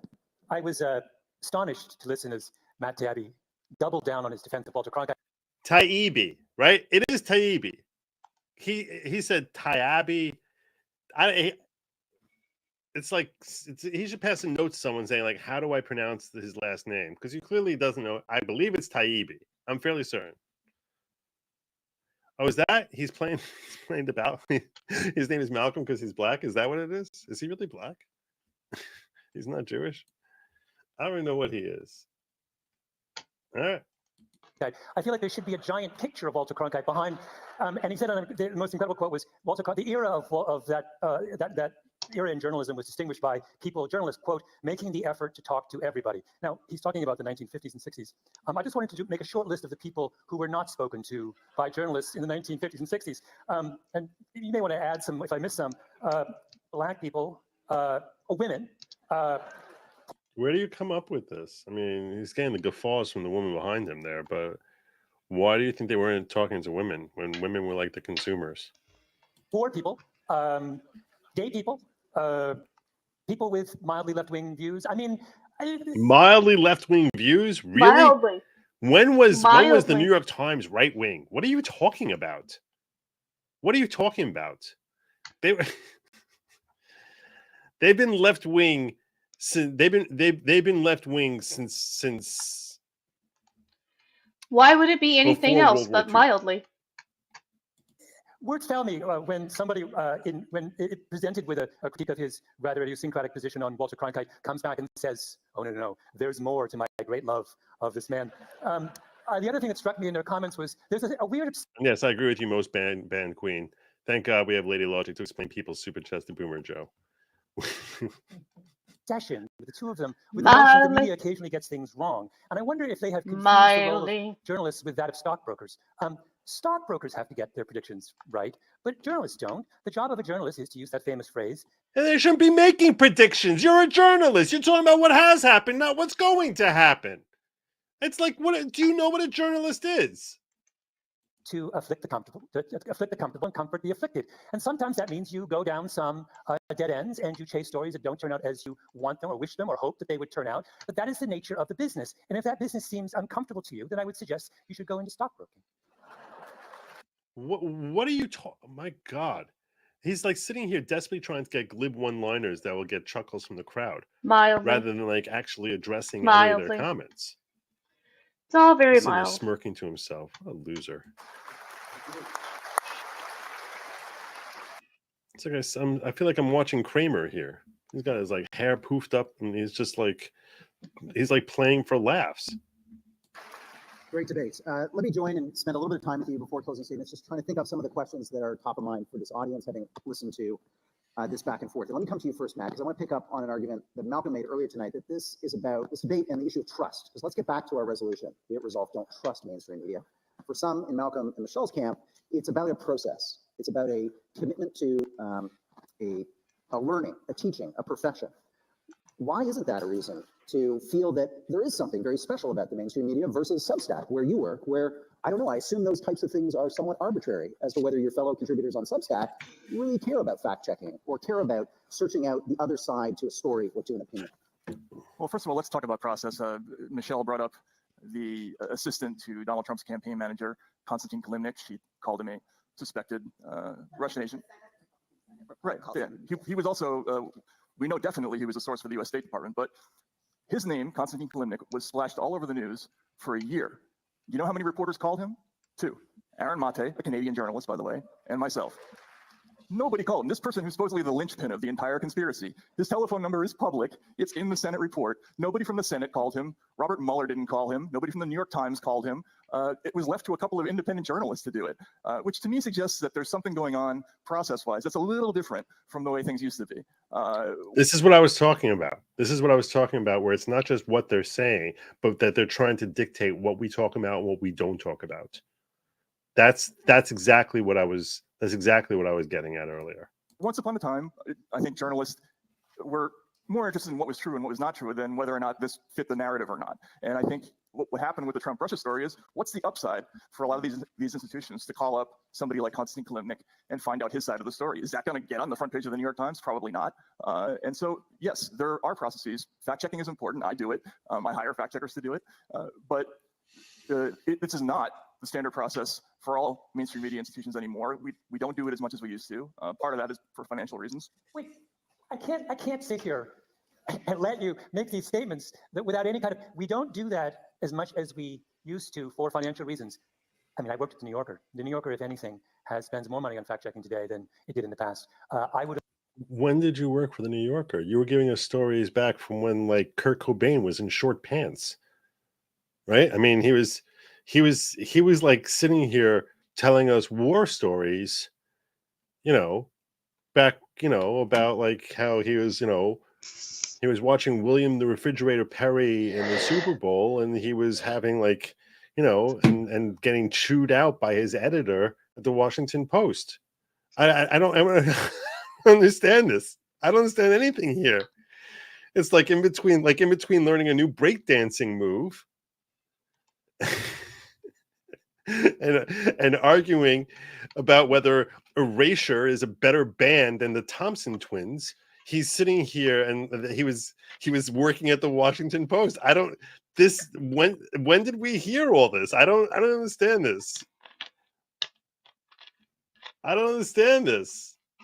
Have thought with my first book, I didn't hire a fact checker, but then I observed the number of errors in it. I also observed that the nature of the journalism world in which we live, the scrutiny of journalists is such that it's really perilous not to have a fact checker. And so now I have fact checkers. No, it's not, because when you lie and get exposed for lying, people still watch you tomorrow because of the reputation you have that in general you're not lying. But that reputation is not a reputation you guys earned. It's something your forebears earned. Many other people, I think, have observed the same thing, that there is now so much attention paid to the accuracy of things that writers say that you better make sure you don't have errors in your. So, I mean, Matt, I understand. It's not a matter of just not having errors. This is the thing. They selectively word things in a way to make you think something and then hide behind the fact that I didn't technically lie, so therefore it's truth. They even use fact checkers who themselves, fact checkers themselves, are so unreliable. It's like the fact checker that they pay and that they rely on is the guy sitting in the office next to them. It's not independent fact checkers. The whole four Pinocchios and all this other stuff is the biggest lie that they sell. I don't know why. But that you have this wonderful nostalgia for the way things used to be, but I think that you need to fact check some of your nostalgic notions about the wonderful world of the 1950s. Who was watchdogging the New York Times in the 1950s? Nobody was. It was a tiny little universe of people now watchdog institutions like that, and so they have a higher commitment to the truth. So first of all, let's bring Douglas in on this. I just want to hear his voice. Doug is speechless. I'm never speechless. Not a problem I suffer from. I can't sit here and listen to Malcolm Gladwell talking about fact checking and the importance of it. Not to get too mean, Malcolm. I read your book, David and Goliath. The chapter on Northern Ireland is more filled with inaccuracies than any other chapter in a non-fiction book I have read. It is, having written a not very well selling, but widely acclaimed book on Northern Ireland myself, my book on Northern Ireland didn't sell anywhere near as much as yours did, Malcolm. But mine was filled with facts. And your chapter on Northern Ireland was so filled with inaccuracies. Irish historians ripped it apart. Would that you had a fact checker, Malcolm. Would that you did your own research. But anyway, let me get back to another point. Wow. Ouch! Just decimating. Totally decimating. I must say, you do a very good job of it. But you must say, you do have a tendency to accuse those who disagree with your opinions. No, it's not disagreement. It's not disagreement. You didn't know that the Provisional IRA were responsible for 60% of the deaths in the Troubles. There were basic things you just didn't know, Malcolm. I'm sorry. I'm gonna get a blanket and see if I get a blanket if you'll lay on my lap then. Ow! Oh, this is getting good. Let me just rehash the accuracy of a chapter in a book. Well, you were the one that started talking about fact checkers. I'm simply saying, why don't you employ some? I suspect. For your publishers. Why don't I make the point I wanted to make other than that? Rick, yes. Good Lord. Take the Hunter Biden story. Oh, here we go. I'm sorry. Of course you don't want to hear it. Is there no end to the kind of Twitter stuff you guys are going to dread? Of course you don't want to hear it, Malcolm. Of course you wouldn't, because it goes against your ideological presumptions. That story was a big story, okay? It was a big story. The New York Post, if I write for the New York Post, America's oldest newspaper, was silenced on Twitter, was silenced across media. You know, the Washington Post has now picked it up. It's saying that, yeah, the laptop's true. But why didn't the media pick it up before? Why didn't they call up people? Why didn't they check whether the emails were accurate? because they didn't want Biden to lose the election. Success. He was their guy. But they weren't going Yay. to screw that up. Now, Finally I ask you, sitting on my lap. Not only that, this is an important Oh, allegation. And I no, need to now hum we've to gotten laptop off my to lap. talk Not about on my... And so it's landed at just the right time. So Michelle, let's come to you on this because I think many... Not on my computer. So I actually was telling Malcolm, we were talking this morning, and I said, I bet they're going to want to talk about the high laptop. And he If you said want to, you can stay on my lap. No bite. Who would care about that? Who would care about But that? you're not getting on top burying of a my story computer. so that No. you can basically influence an election, and you're saying who would care about that when you're talking about the reliability of mainstream media? Really? Like, this guy, his head is buried so deep up his own sphincter. It's a miracle that he actually has time to digest his own food. I say this about the Hunter Biden laptop because, again, I feel like this story is this is a revisionist history. I mean, let's remember what happened with the Hunter Biden laptop. The person who wrote the New York Post story asked to have their name taken off of it because they thought the story was unreliable. The people who had the hard drive would not give it to the Washington Post and the New York Times before the election. So you're basically saying, why didn't they rely on the Post reporting that the reporter himself considered unreliable? And I went back through some of this stuff because I figured we'd be talking about this. The Washington Post, yes, has been able to confirm they hired forensic experts, were able to confirm some of the emails on the Hunter Biden laptop and some of the other material. There's like really, I mean, I don't think anyone's disputing that Hunter Biden is a, both corrupt and troubled person. But I just want to, I wrote this down because I thought this might come up. Among the reasons for the inconclusive findings was the sloppy handling of the data, which damaged some records. The experts found that the data had been repeatedly accessed and copied by people other than Hunter Biden over nearly 3 years, blah, blah, blah, the FBI. The security experts who examined the data for the Post struggled to reach definitive conclusions about the content as a whole, including whether all of it originated from a single computer or could have been assembled from files from multiple computers and put on the portable drive. So the media has covered this, but they have also been, I think, careful, given the fact that this stuff still cannot be authenticated. And That's not true at all. You sat there claiming it was Russian disinformation for weeks after the FBI said it's definitely not Russian disinformation. So you're sitting here trying to say, well, we couldn't know. There's no way to know. There's no way to know. It's something that we know was not Russian disinformation. And the FBI confirmed before November of 2020 that it was not Russian disinformation. And you're sitting here saying, we had no way of knowing. Please, just stop it. Just stop it. Even now, she's slanting. Even now. My God. I spoke at the very beginning about the media kind of trying to self-correct, sometimes to a fault.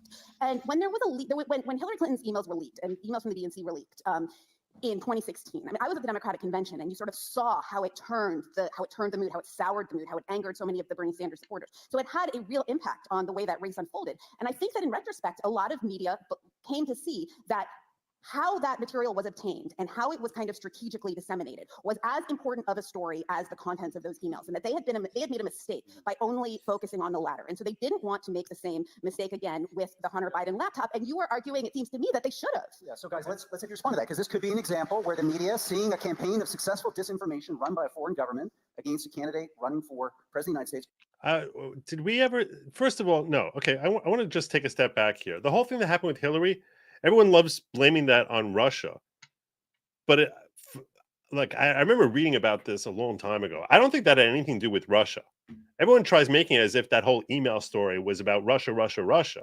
But they never actually established that Russia, despite looking through those hard drives and having experts tear apart those things, there was nothing there that showed that there'd been a hack into the emails. They still keep running this narrative. The left loves running this narrative that the only way this whole thing got exposed was because of Russia or stuff like that. And there's no evidence of that at all. Nothing. Zero. But they're trying to make it as if, like, we know that Russia is the one who influenced the election outcome in 2016. And there's literally no evidence. Did they try? Yeah, they say that there's proof that they tried. Does that mean that they were behind the whole Hillary email scandal? No, hell no. Quite the contrary. You know who's behind the whole Hillary email scandal? I'm going to tell you a secret right now. You want to know what the cause of the Hillary email scandal was? Hillary Clinton decided to keep her own server when she's running as Secretary of State, which was in violation of all requirements and all government regulations, and exposed America and America's most closely guarded secrets to espionage and to easily being hacked by any foreign government which knew what the hell they were doing. That's what caused the Hillary Clinton email scandal. Hillary Clinton. And you're sitting here trying to blame Russia, Russia, Russia, Russia, Russia, when there's no evidence about that.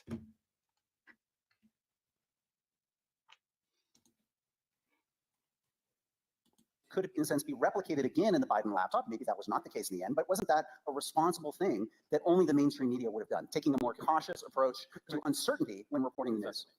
first of all, the 2016 campaign was not disinformation. It wasn't fake. Those emails were real. They were all authentic. The manner of how they were obtained was shady, but they were true. So you can't call it disinformation. Neither was this. This was not disinformation. And news organizations are not required to report on anything. No one has to do the story on the Hunter Biden laptop if they don't want to. They're not obligated to. However, they went beyond not covering it. They wrote stories that this was Russian disinformation. They repeated the statements made by 50 former intelligence officials who described this as having all the earmarks of a Russian information campaign. By the way, they didn't use the word disinformation. But that wasn't even the most important part of the story. The important part of that story wasn't even about Hunter Biden. It was about the decision by Facebook and Twitter at the behest, at least in the case of Facebook, of the US government to quash or dial down that story and deny access to that story. And Twitter for sure. I mean, that's what the Twitter files have established. You know that better than anyone, Matt. You're covering the Twitter files. That is a historic moment in the history of censorship. He's the one who's dropping them. Okay, come quickly on this. I've got to add to that. It's like, Malcolm, you're kind of, oh my God, what a yawneroo the whole Hunter Biden story is. How boring to talk about the idea of corruption at an epic scale in the first family. How boring. Who would want to harp on about that? Let me try the counterfactual on you. It's October 2020, and a huge number of emails are suddenly dumped revealing unbelievable scandal in the Trump family.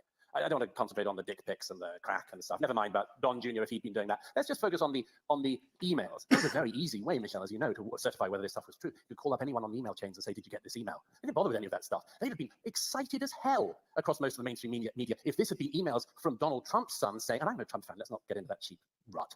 But if it had been Don Jr. saying to his child, "You've no idea what I've done for this family, the demeaning things I've gone through. I have to give half of everything I earn to my dad." Oh, you're Naru, definitely. Who'd care about that? No, the point is simply that this was one of the occasions in recent years where the mainstream media showed its transparency as a political organization. That's why we care. Yes. Douglas Murray is taking over. He's taking over this whole room. It's like everyone else there basically is become like smaller and smaller. And it's just like, this is like a Douglas Murray show right here. My God, this guy's dominating. He is dominating this thing. Wow. Yeah. Play it the other way. Imagine for a second that it was Donald Trump, it was Don Jr. who was involved in this. Imagine how the media would have gone nuts trying to trip over themselves as to who can get this story first. And they'd be shooting first and asking questions later.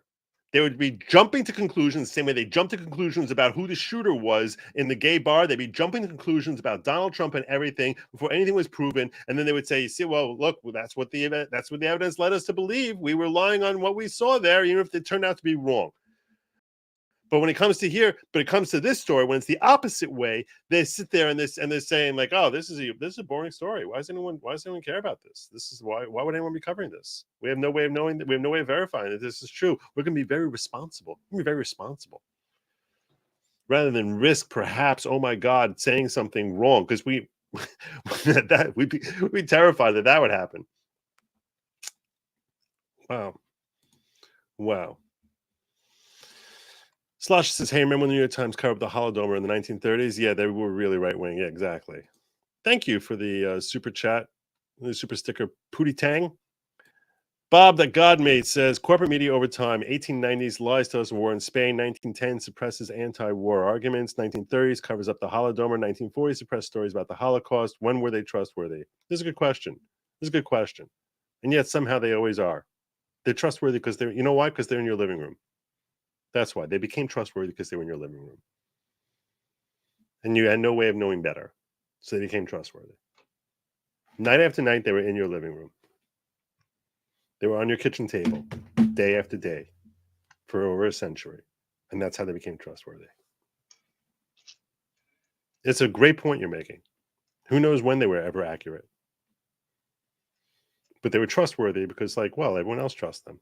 So the fact that you know Erasure just made me like you more, and then you mentioned the best band ever. You're my number one. Keep doing you, Joe. Greatest of all time. Thank you, Selena. That's very kind. That's a lie. It wasn't disinformation. They're just trying to shift the discussion away from their own damning thoughts on the claim from the source. Indeed. Yeah, of course it's a lie.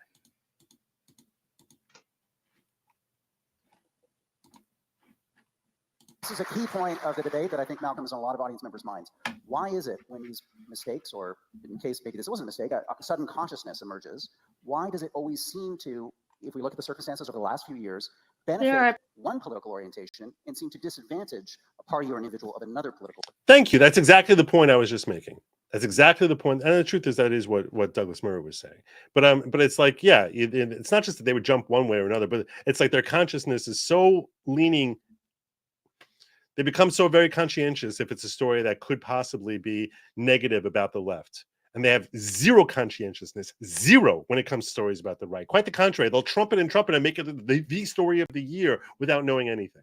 Do you guys remember like butthurt emails? I mean, does anybody remember the completely outsized attention paid to Hillary Clinton's information security protocols in the run-up to the 2016 election? I mean, this was on the front page of the New York Times constantly. This was just an absolute No. that the most important thing in the 2016 election was Hillary Clinton having a private email server. I mean, the idea that these distortions always benefit Democrats and work against Republicans is simply not the case. Again, I apologize for making this so, kind of America-centric.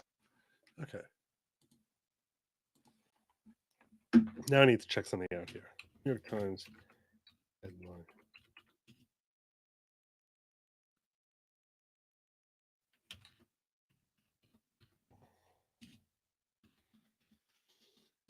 I want to see if I can find a site which has New York Times headline archives in 2016.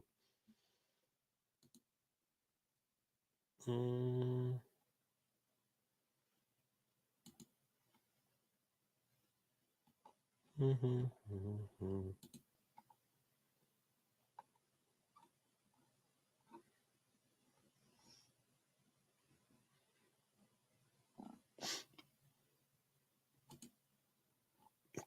I want to see if I can find this.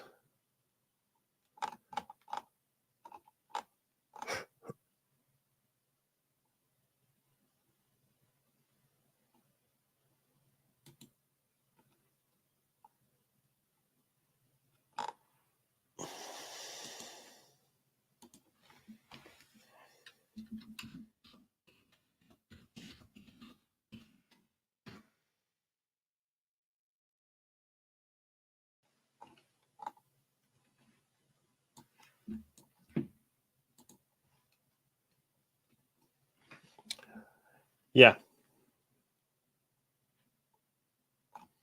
Okay. Check this out.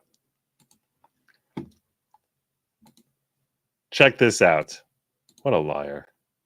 What an amazing liar. She has no idea what she's talking about. I did a search. Hillary email. This is what I got. March of 2015. Hillary Clinton email controversy. November 4th. Chipette. There you go. Day after day. Day after day. Not really so much. In May, when there was the first investigation going on, something in August. Day after day. Really? Really?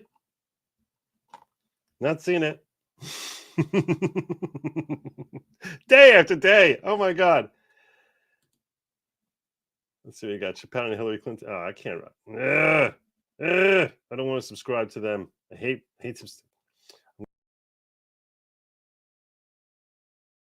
I think I have to subscribe to them eventually. I asked Robert Gouvet about this because I'm like, I don't want to support. He's like, think about it this way: when you're subscribing to them, it's stopping like 100 people of your subscribers from subscribing to them. I'm like, yeah, okay. It's an opinion piece. It's not even like a headline. It's an opinion piece. That's what they had in November of 2016. The last one before that was in August of 2016.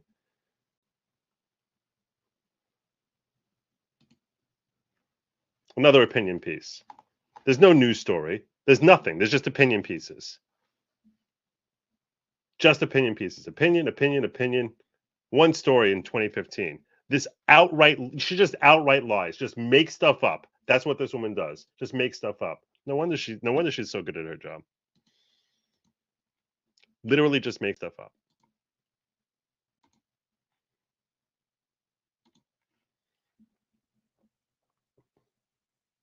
And I would similarly say, you know, BuzzFeed published the Steele dossier after the 2016 election, but it was floating around before then, and people didn't report on it because they couldn't verify any of it. So again, I just think the media makes mistakes, but the idea that the media is the idea that these mistakes always run in one direction, it is simply not the case. Do you want to come in on this one? Well, you know, I was struck once again in listening to our opponents by how much their arguments resemble the kind of classic structure of a conspiracy theory. A conspiracy theory is a theory in which one assumes a degree of unanimity and collaboration amongst one's foes, right? No. You don't need to assume collaboration. You do not need to assume collaboration. See, he's starting off with a false premise here, a false premise, which is just not true at all. A conspiracy, it's true in a legal setting that there has to be conversation between the parties. If you're going to charge someone criminally with conspiracy, that is true, followed by an overt act. That's how you get conspiracy on a criminal level. This is not that sort of conspiracy at all.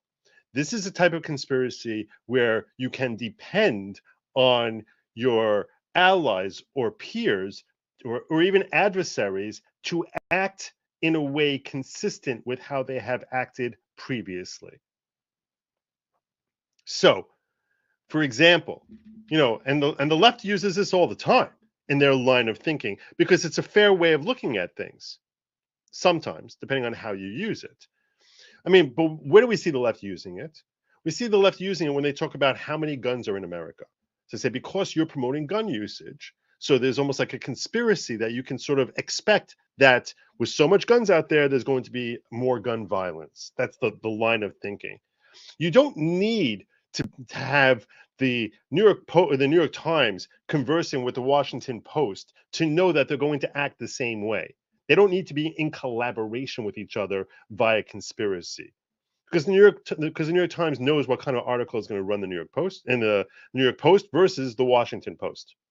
They know how Twitter will act before Musk takes over. They know how Mark Zuckerberg is going to act. You don't have to get on the phone with Mark Zuckerberg and say, hey, blah, blah, blah, blah, blah, blah, blah, blah, in order for them to know which stories are going to be trumpeted by Facebook, by Twitter in a pre-Musk world, and which ones are going to get picked up and which ones will not. So he's trying to set up a framework here so that he can then knock it down. It's the same way when you talk about elections, and everyone should know our elections are obviously completely fair and free and everything. That's what Twitter wants. That's what YouTube wants me to tell you, that our perfect elections. That's YouTube wants me to tell you that our elections are perfect, and they are. But you don't need to work together with someone out there who questions that, someone who has a question about the legitimacy of how things run. They might say to themselves, hey, you know what? You don't have to have the Biden campaign talking to some local office in Atlanta and talking to them about how they're going to run their things and run their election counting in order to know that, hey, this is how things will happen. You don't need to have Gretchen Whitmer in Michigan talking to Wolf in Pennsylvania to know how people are, for them to each know how the other is going to act in a given circumstance. Some of you might say that, and you might say, hey, they know they're going to work together even without even having any dialogue, without having any discussion. You still know what they're going to do. And you can rely on that and adjust your own conduct based on that. Some of you might say that that would lead towards a certain uniformity and consistency in how that would affect our election. And I say to you who are suspicious along those lines, YouTube wants me to remind you that our elections are perfect and that everything counts, just one proper vote counted one time, and every ballot is proper and properly certified, and your vote counts and your vote matters, and no shenanigans happen at all. They want me to tell you that, and I am. But I don't like the way this guy is setting up this framework here, where he's trying to pretend that it's the only way you can have some sort of conspiracy. It's not a formal conspiracy. It's not legally definable. It can't be defined and charged as a conspiracy because you don't need to have the conversation. But even without the conversation, you still can have a conspiracy along the forms of a collaboration based on